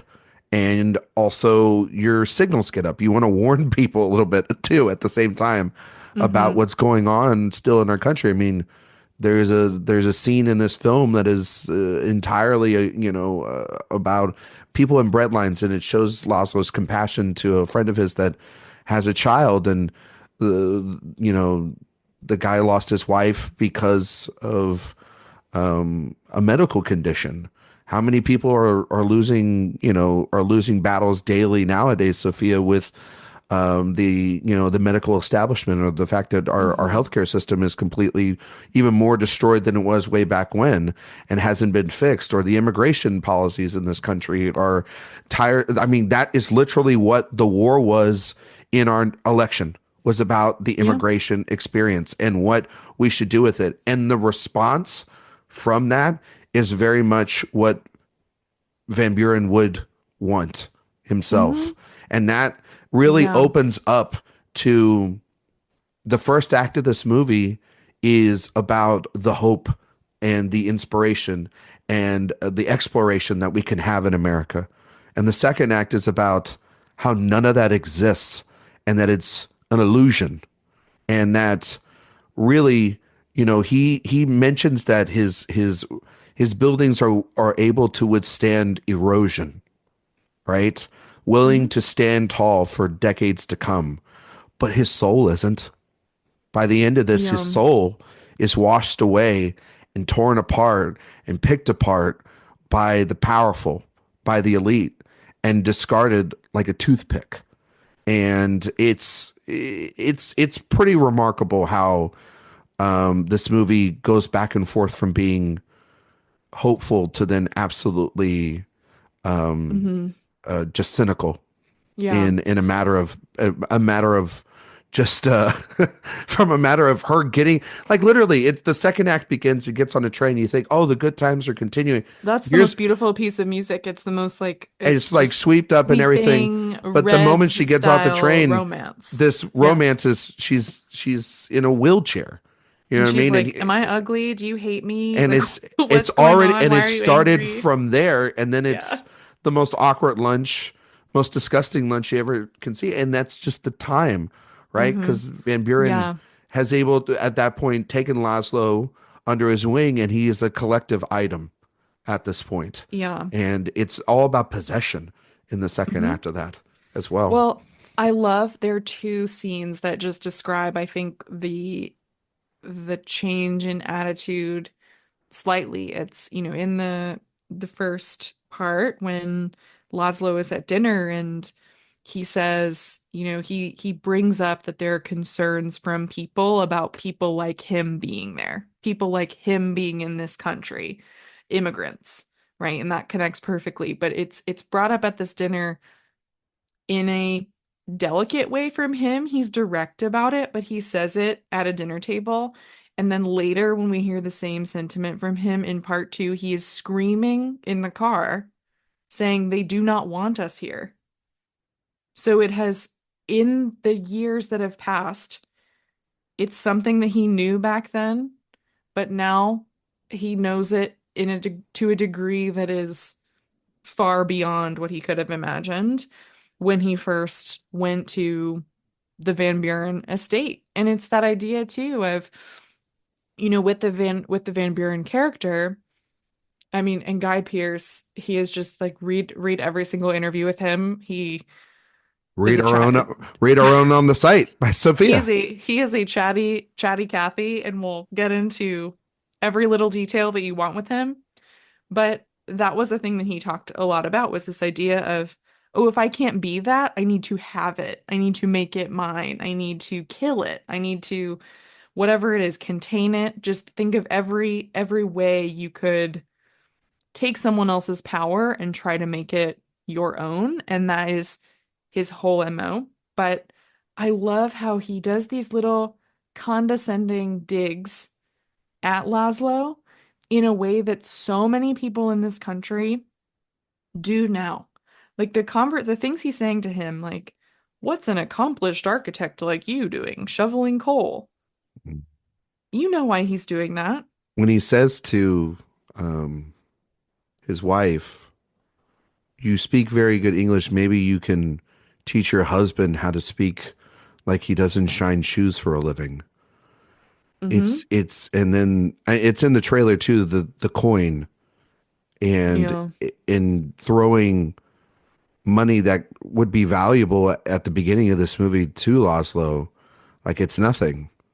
Like every everything that he's giving him, it's nothing to him. It's he can get another. He could probably get another architect, but he loves the idea of control and power, and it's And something that will make him seem cool or maybe avant-garde, but that he's still afraid of. That is also a thing that I think a lot of liberal Americans do too, right? Yep. Like that stretches, and that's a really interesting idea too, of people who the presentation are on the top of the hill to his friends and saying, look, I look brought at him. this I'm lifting I him brought up. this immigrant all the way here to our dinner tonight, and he doesn't have a tux, but he can make buildings and make a community center. Like I can sign this check and write it off as charity. Yeah. You know, and this Look at and me, his look what I'm doing. I brought his wife over to this country. Don't I look, you know, don't I look like a good man? Yeah. When you know that he's slowly stripping away every human right out of this person. To which what does he have left? The tethered relationships within his family and the small vices that can keep him to essentially alive, but also for an escape. And that's where I think when Laszlo goes towards heroin and goes towards becoming an addict, I think it's a lot of it has to do because of the insidiousness that is within this country and needing to find a vessel to release at that time, and not knowing, and then how that then release is then used against him without getting into specifics. It is used against him and weaponized to him when he becomes vulnerable, and how Van Buren once again just continues to take advantage of him. It's this snake like metaphor that this movie has that is it slithers this thing, and it gets it does. You know, it gets right under you, and it's tremendous. I mean, I know how much you loved Adrian Brody's performance. And I know that we've kind of beat around it in terms of Felicity Jones' performance as well too, and I liked it better on rewatch. It does get better. I still feel like somebody else could have done it better. Loved Natalie Portman in it, or even the original casting of Marianne Cotillard. I think she would have been really good. My go-to answer has been, I think Anne Hathaway would have killed it. She would have. I think she would have leaned into the really weird stuff with him in the second part too. I think really well. I think she plays, and the character is, I think, exquisitely written, which is this Lady Macbeth-esque figure, the Shakespearean-esque figure that it seems like is his inspiration. There is vulnerableness to it. She is attracted to it as well in a different way. She's not as obviously having to feel the stresses that Laszlo does to the project, but there is something about she's more confident in herself and her abilities and her intellect than Laszlo is, and she doesn't necessarily tell her husband what to do because that was the time, and you don't really do that. But there is enough of a warning and protectiveness. He really is. She's there to protect him more than he is to protect her, and it really is interesting. Her final sort of grand finale, her Oscar scene. Yeah, her Oscar scene, where her makeup looks really good there. I do like her eye makeup in that scene. Where she's the one defending her family in that moment, and I find that to be interesting because he's destroyed, and the only one that could stand up for him are these two women in his life. It's not just her; it's also this, it's also Sophia as well, the niece as well too, and how she plays into the epilogue. Laugh how Joe Alwyn says Sophia. Yeah. It's so funny. It just makes me laugh. I need a clip of it because it's this like dark, that kind of like transatlantic accent. Yes. It's great. Yeah, and Joe Alwyn's incredible in the film too. He's really good. He's perfect casting. Cast. Yeah, yeah. And he's been, I don't know if you saw his Letterboxd 4 recently. Love his Letterboxd Great 4. picks. Immaculate. She didn't know what she had. She didn't know what she had. Joel Alwyn, you're good in my book, buddy. But he might have known what he had. Good for him to get out. Yeah, that's what I'm saying. Anyway, but I think the script does really well, and it's improved for me on subsequent watches, is that it plays with the idea of the woman behind the great man really well. And I think it's not just reducing her to a thankless role, really. There's a lot there. I think I like the way that the role is written more than the performance. I think that's kind of where I am with it now. But yeah, I mean, Adrien Brody for me in the past 10 years, I would say there have been 3 lead performances I'm truly obsessed with: Daniel Day-Lewis in Phantom Thread, Cate Blanchett in Tar, and Adrien Brody in The Brutalist. So that will, I think, tell you how I feel about it. I think it is towering and vulnerable and beautiful, and acts as such a beautiful bookend with his performance in The Pianist. And I don't know, I feel like when I'm watching it, I'm watching someone find, like, there's something so impactful about also like where it is for him in his career and everything, but just what he does with his eyes in it and his body. Like I'm saying, it's a very physical performance. There are so many little subtleties to it. You can feel the intensity of every scene just by looking at him alone. Yeah. And that's a really, really difficult thing to do. So yeah, I love him in this. And Guy Pearce too. I mean, he is just,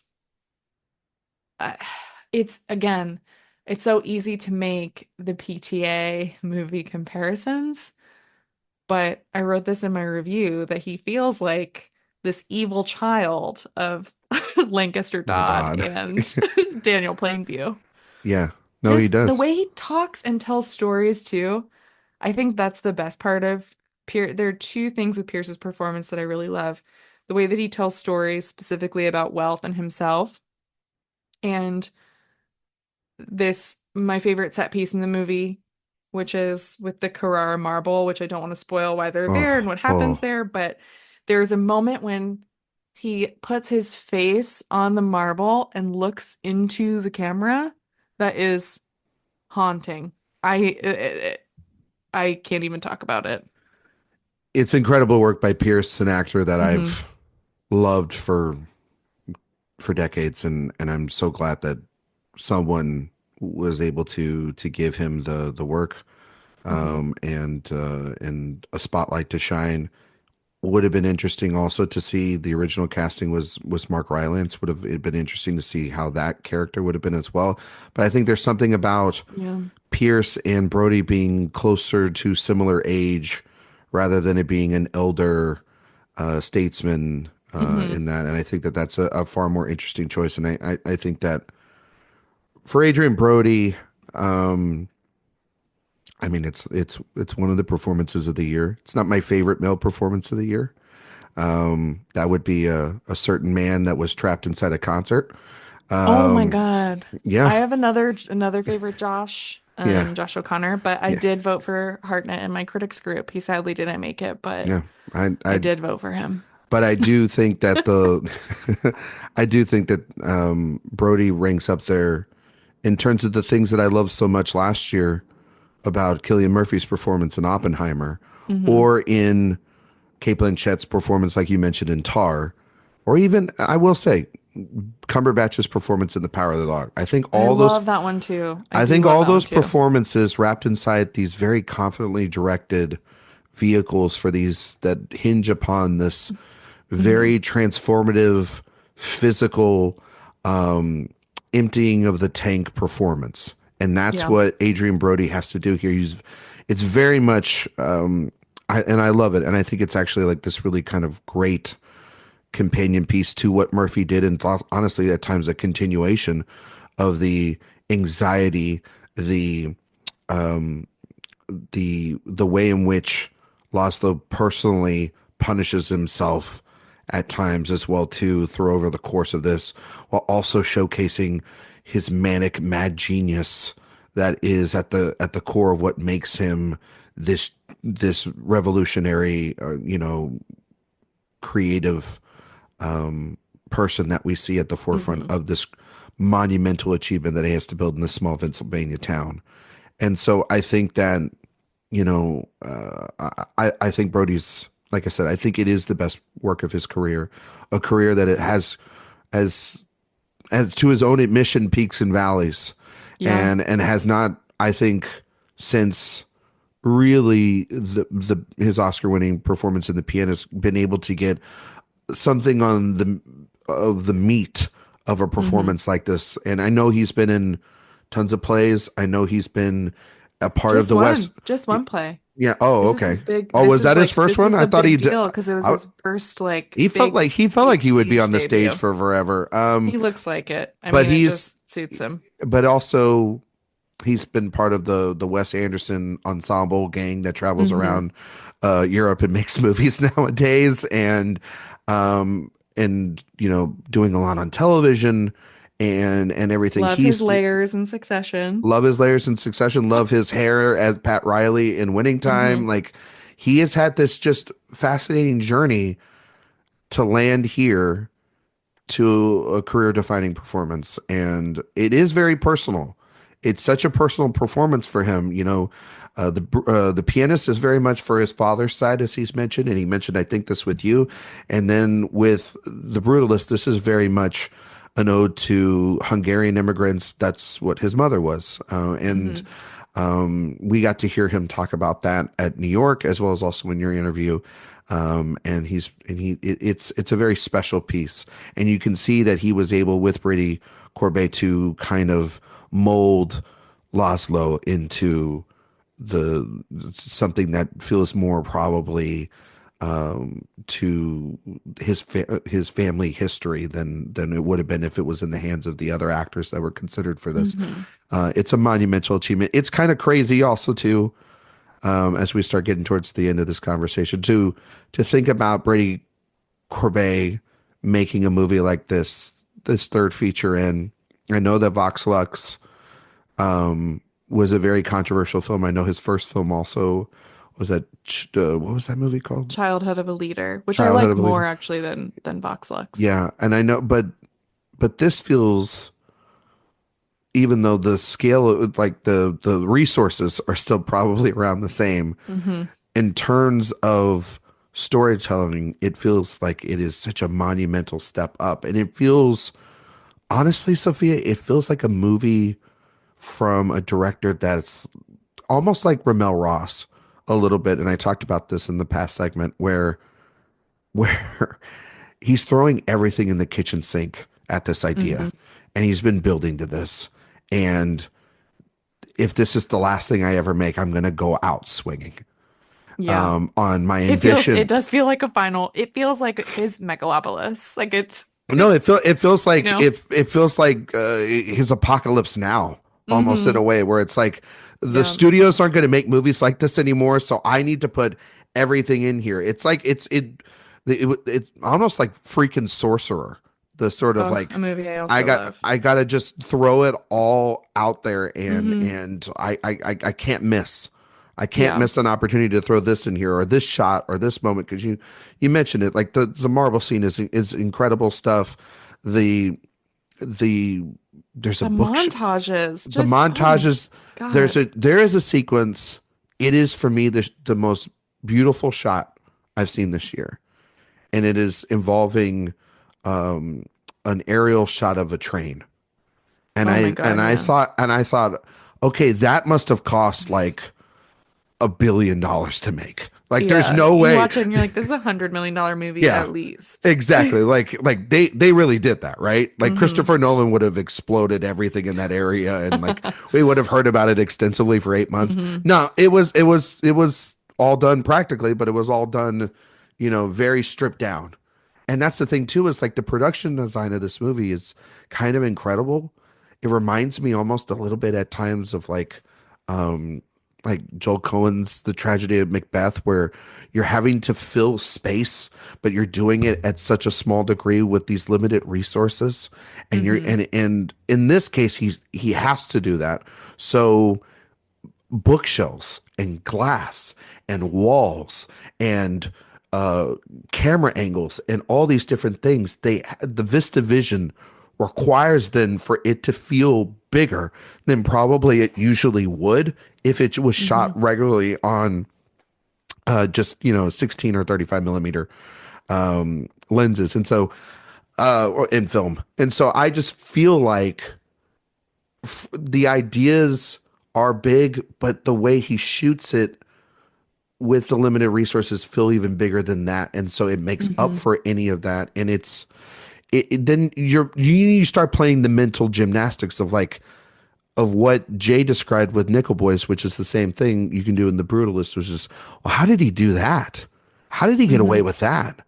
And that is the sign of a master at the camera and being able to figure that out. It's genius work.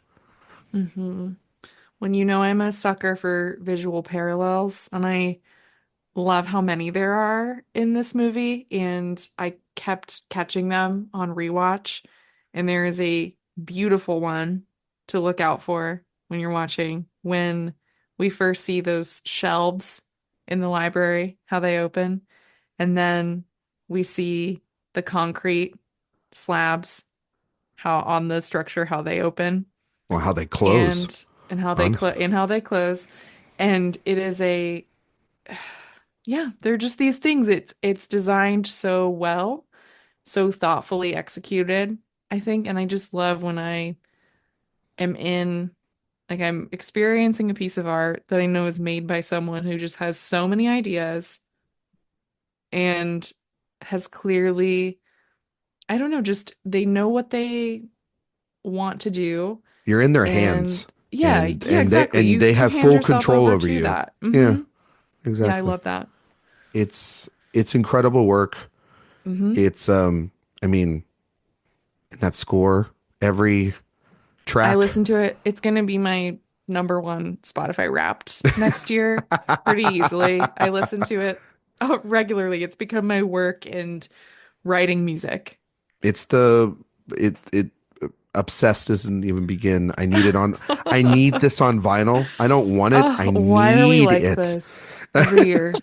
There's at least one movie where it's just all we can think about. It's all we can talk about. And I'm sure sooner rather than later, when we're hanging out together, I think we're going to watch this again. And and hopefully it's on 70 or on IMAX. And I hope everybody does get a chance to see it. It's the movie of the year, and I'm so happy that I got to talk to you about it. Sophia, if you could, before we wrap this whole thing up, give the listeners out there some of your honorable mentions, your other favorite films of the year. Of course. So I would say, I'm pulling up my trusty letterboxed list. Like I said at the beginning, Nickel Boys and Challengers, absolutely love them. Challengers is still one of my favorite theatrical experiences this year. How many times did you go? I think 7. 7? 7 times? Yeah, so it didn't hit the Oppie count last year. You got to Oppie at 8, right? There you go. I sure 24 did. hours of Oppie. 24 hours, that's why. Then I love Nosferatu. Yeah. So much. Robert Eggers. I'll also some smaller ones that were released last year but really came out this year. Alice Rohrwacher's La Chimera. Absolutely love Dahomey. So much. I told you would.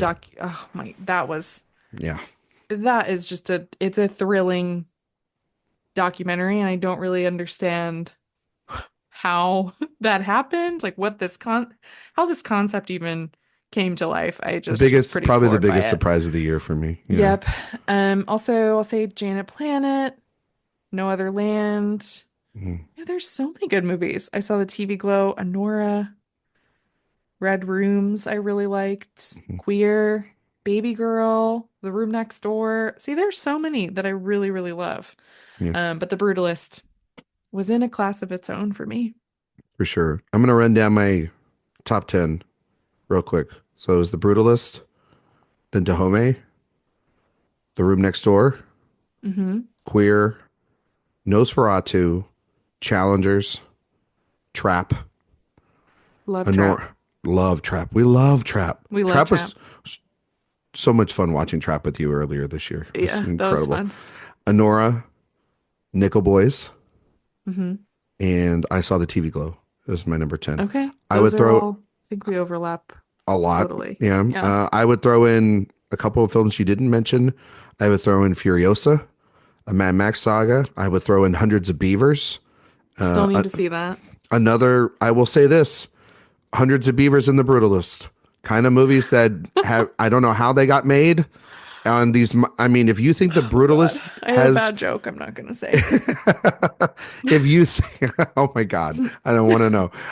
But if you think The Brutalist made on a $10 million budget feels a lot, try like a couple 100,000, like less than $1 million that Hundreds of Beavers is made on.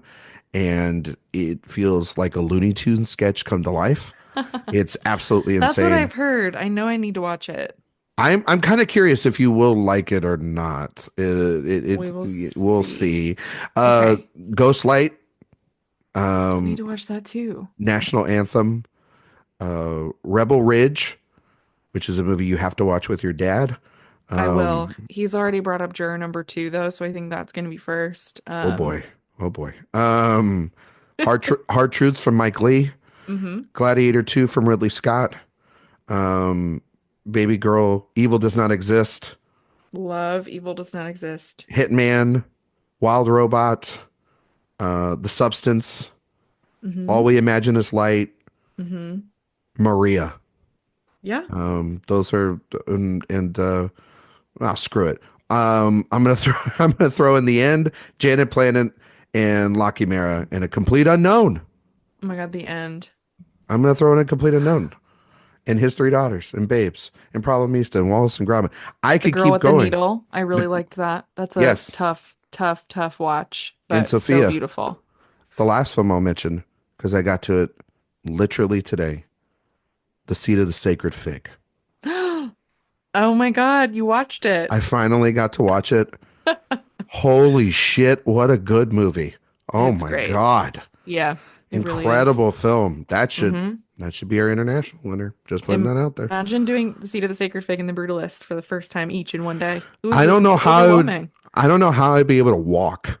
Like, I felt like that. I was kind of wobbly when I was thinking like you would walk from Lincoln Center back to Brooklyn. Honestly, I think it was one of those days where I walked miles downtown to catch a different train. You got to. Those are a lot. They're a lot to go through. Yeah. So, Sophia, can you tell everybody where they can find all you and your work on the internet? Find all of you. Find you and all your work. Geez, I can't talk today. Of course. Well, thank you to my dad who took me to see Peter Jackson's King Kong when I was 12. That was my introduction to Adrian Brody, and I'm still a fan today. You can find me on Twitter and Blue Sky at Sophia_Sim, Letterboxd at Faye Dunaway. You can find my podcast, Oscar Wilde, wherever you listen to podcasts. We'll be doing some end of year superlatives. So not favorite movies, but we'll do like hottest characters, favorite scene, that sort of thing.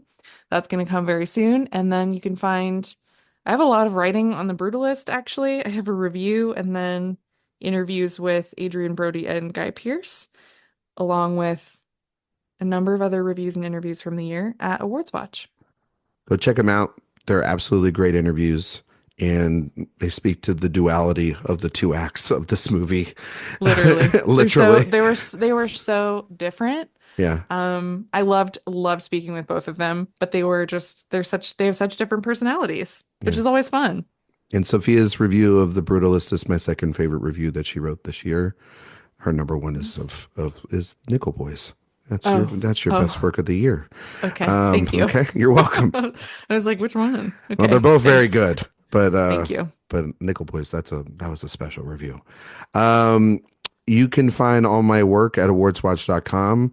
And you can find me at Ryan McQuade 77 on Twitter, Instagram, Letterboxd, and Blue Sky. If you like podcasts, We have the Director Watch series going on right now. We're wrapping up, coming towards the end of Nancy Meyers. I think our next episode will be It's Complicated. Things are getting complicated going into the new year. Yeah, 5 stars on iTunes, Spotify. I greatly appreciate that. Sign up for the newsletter up on the website. We will be back soon, live from LA, post Golden Globe conversation. So that'll be a lot of fun. But to everybody out there, thank you all so much for listening, for the feedback, for reading everything on the website, to all our contributors that were on this episode, and obviously our editorial team. We want to wish you all a happy holidays and a happy new year going into 2025.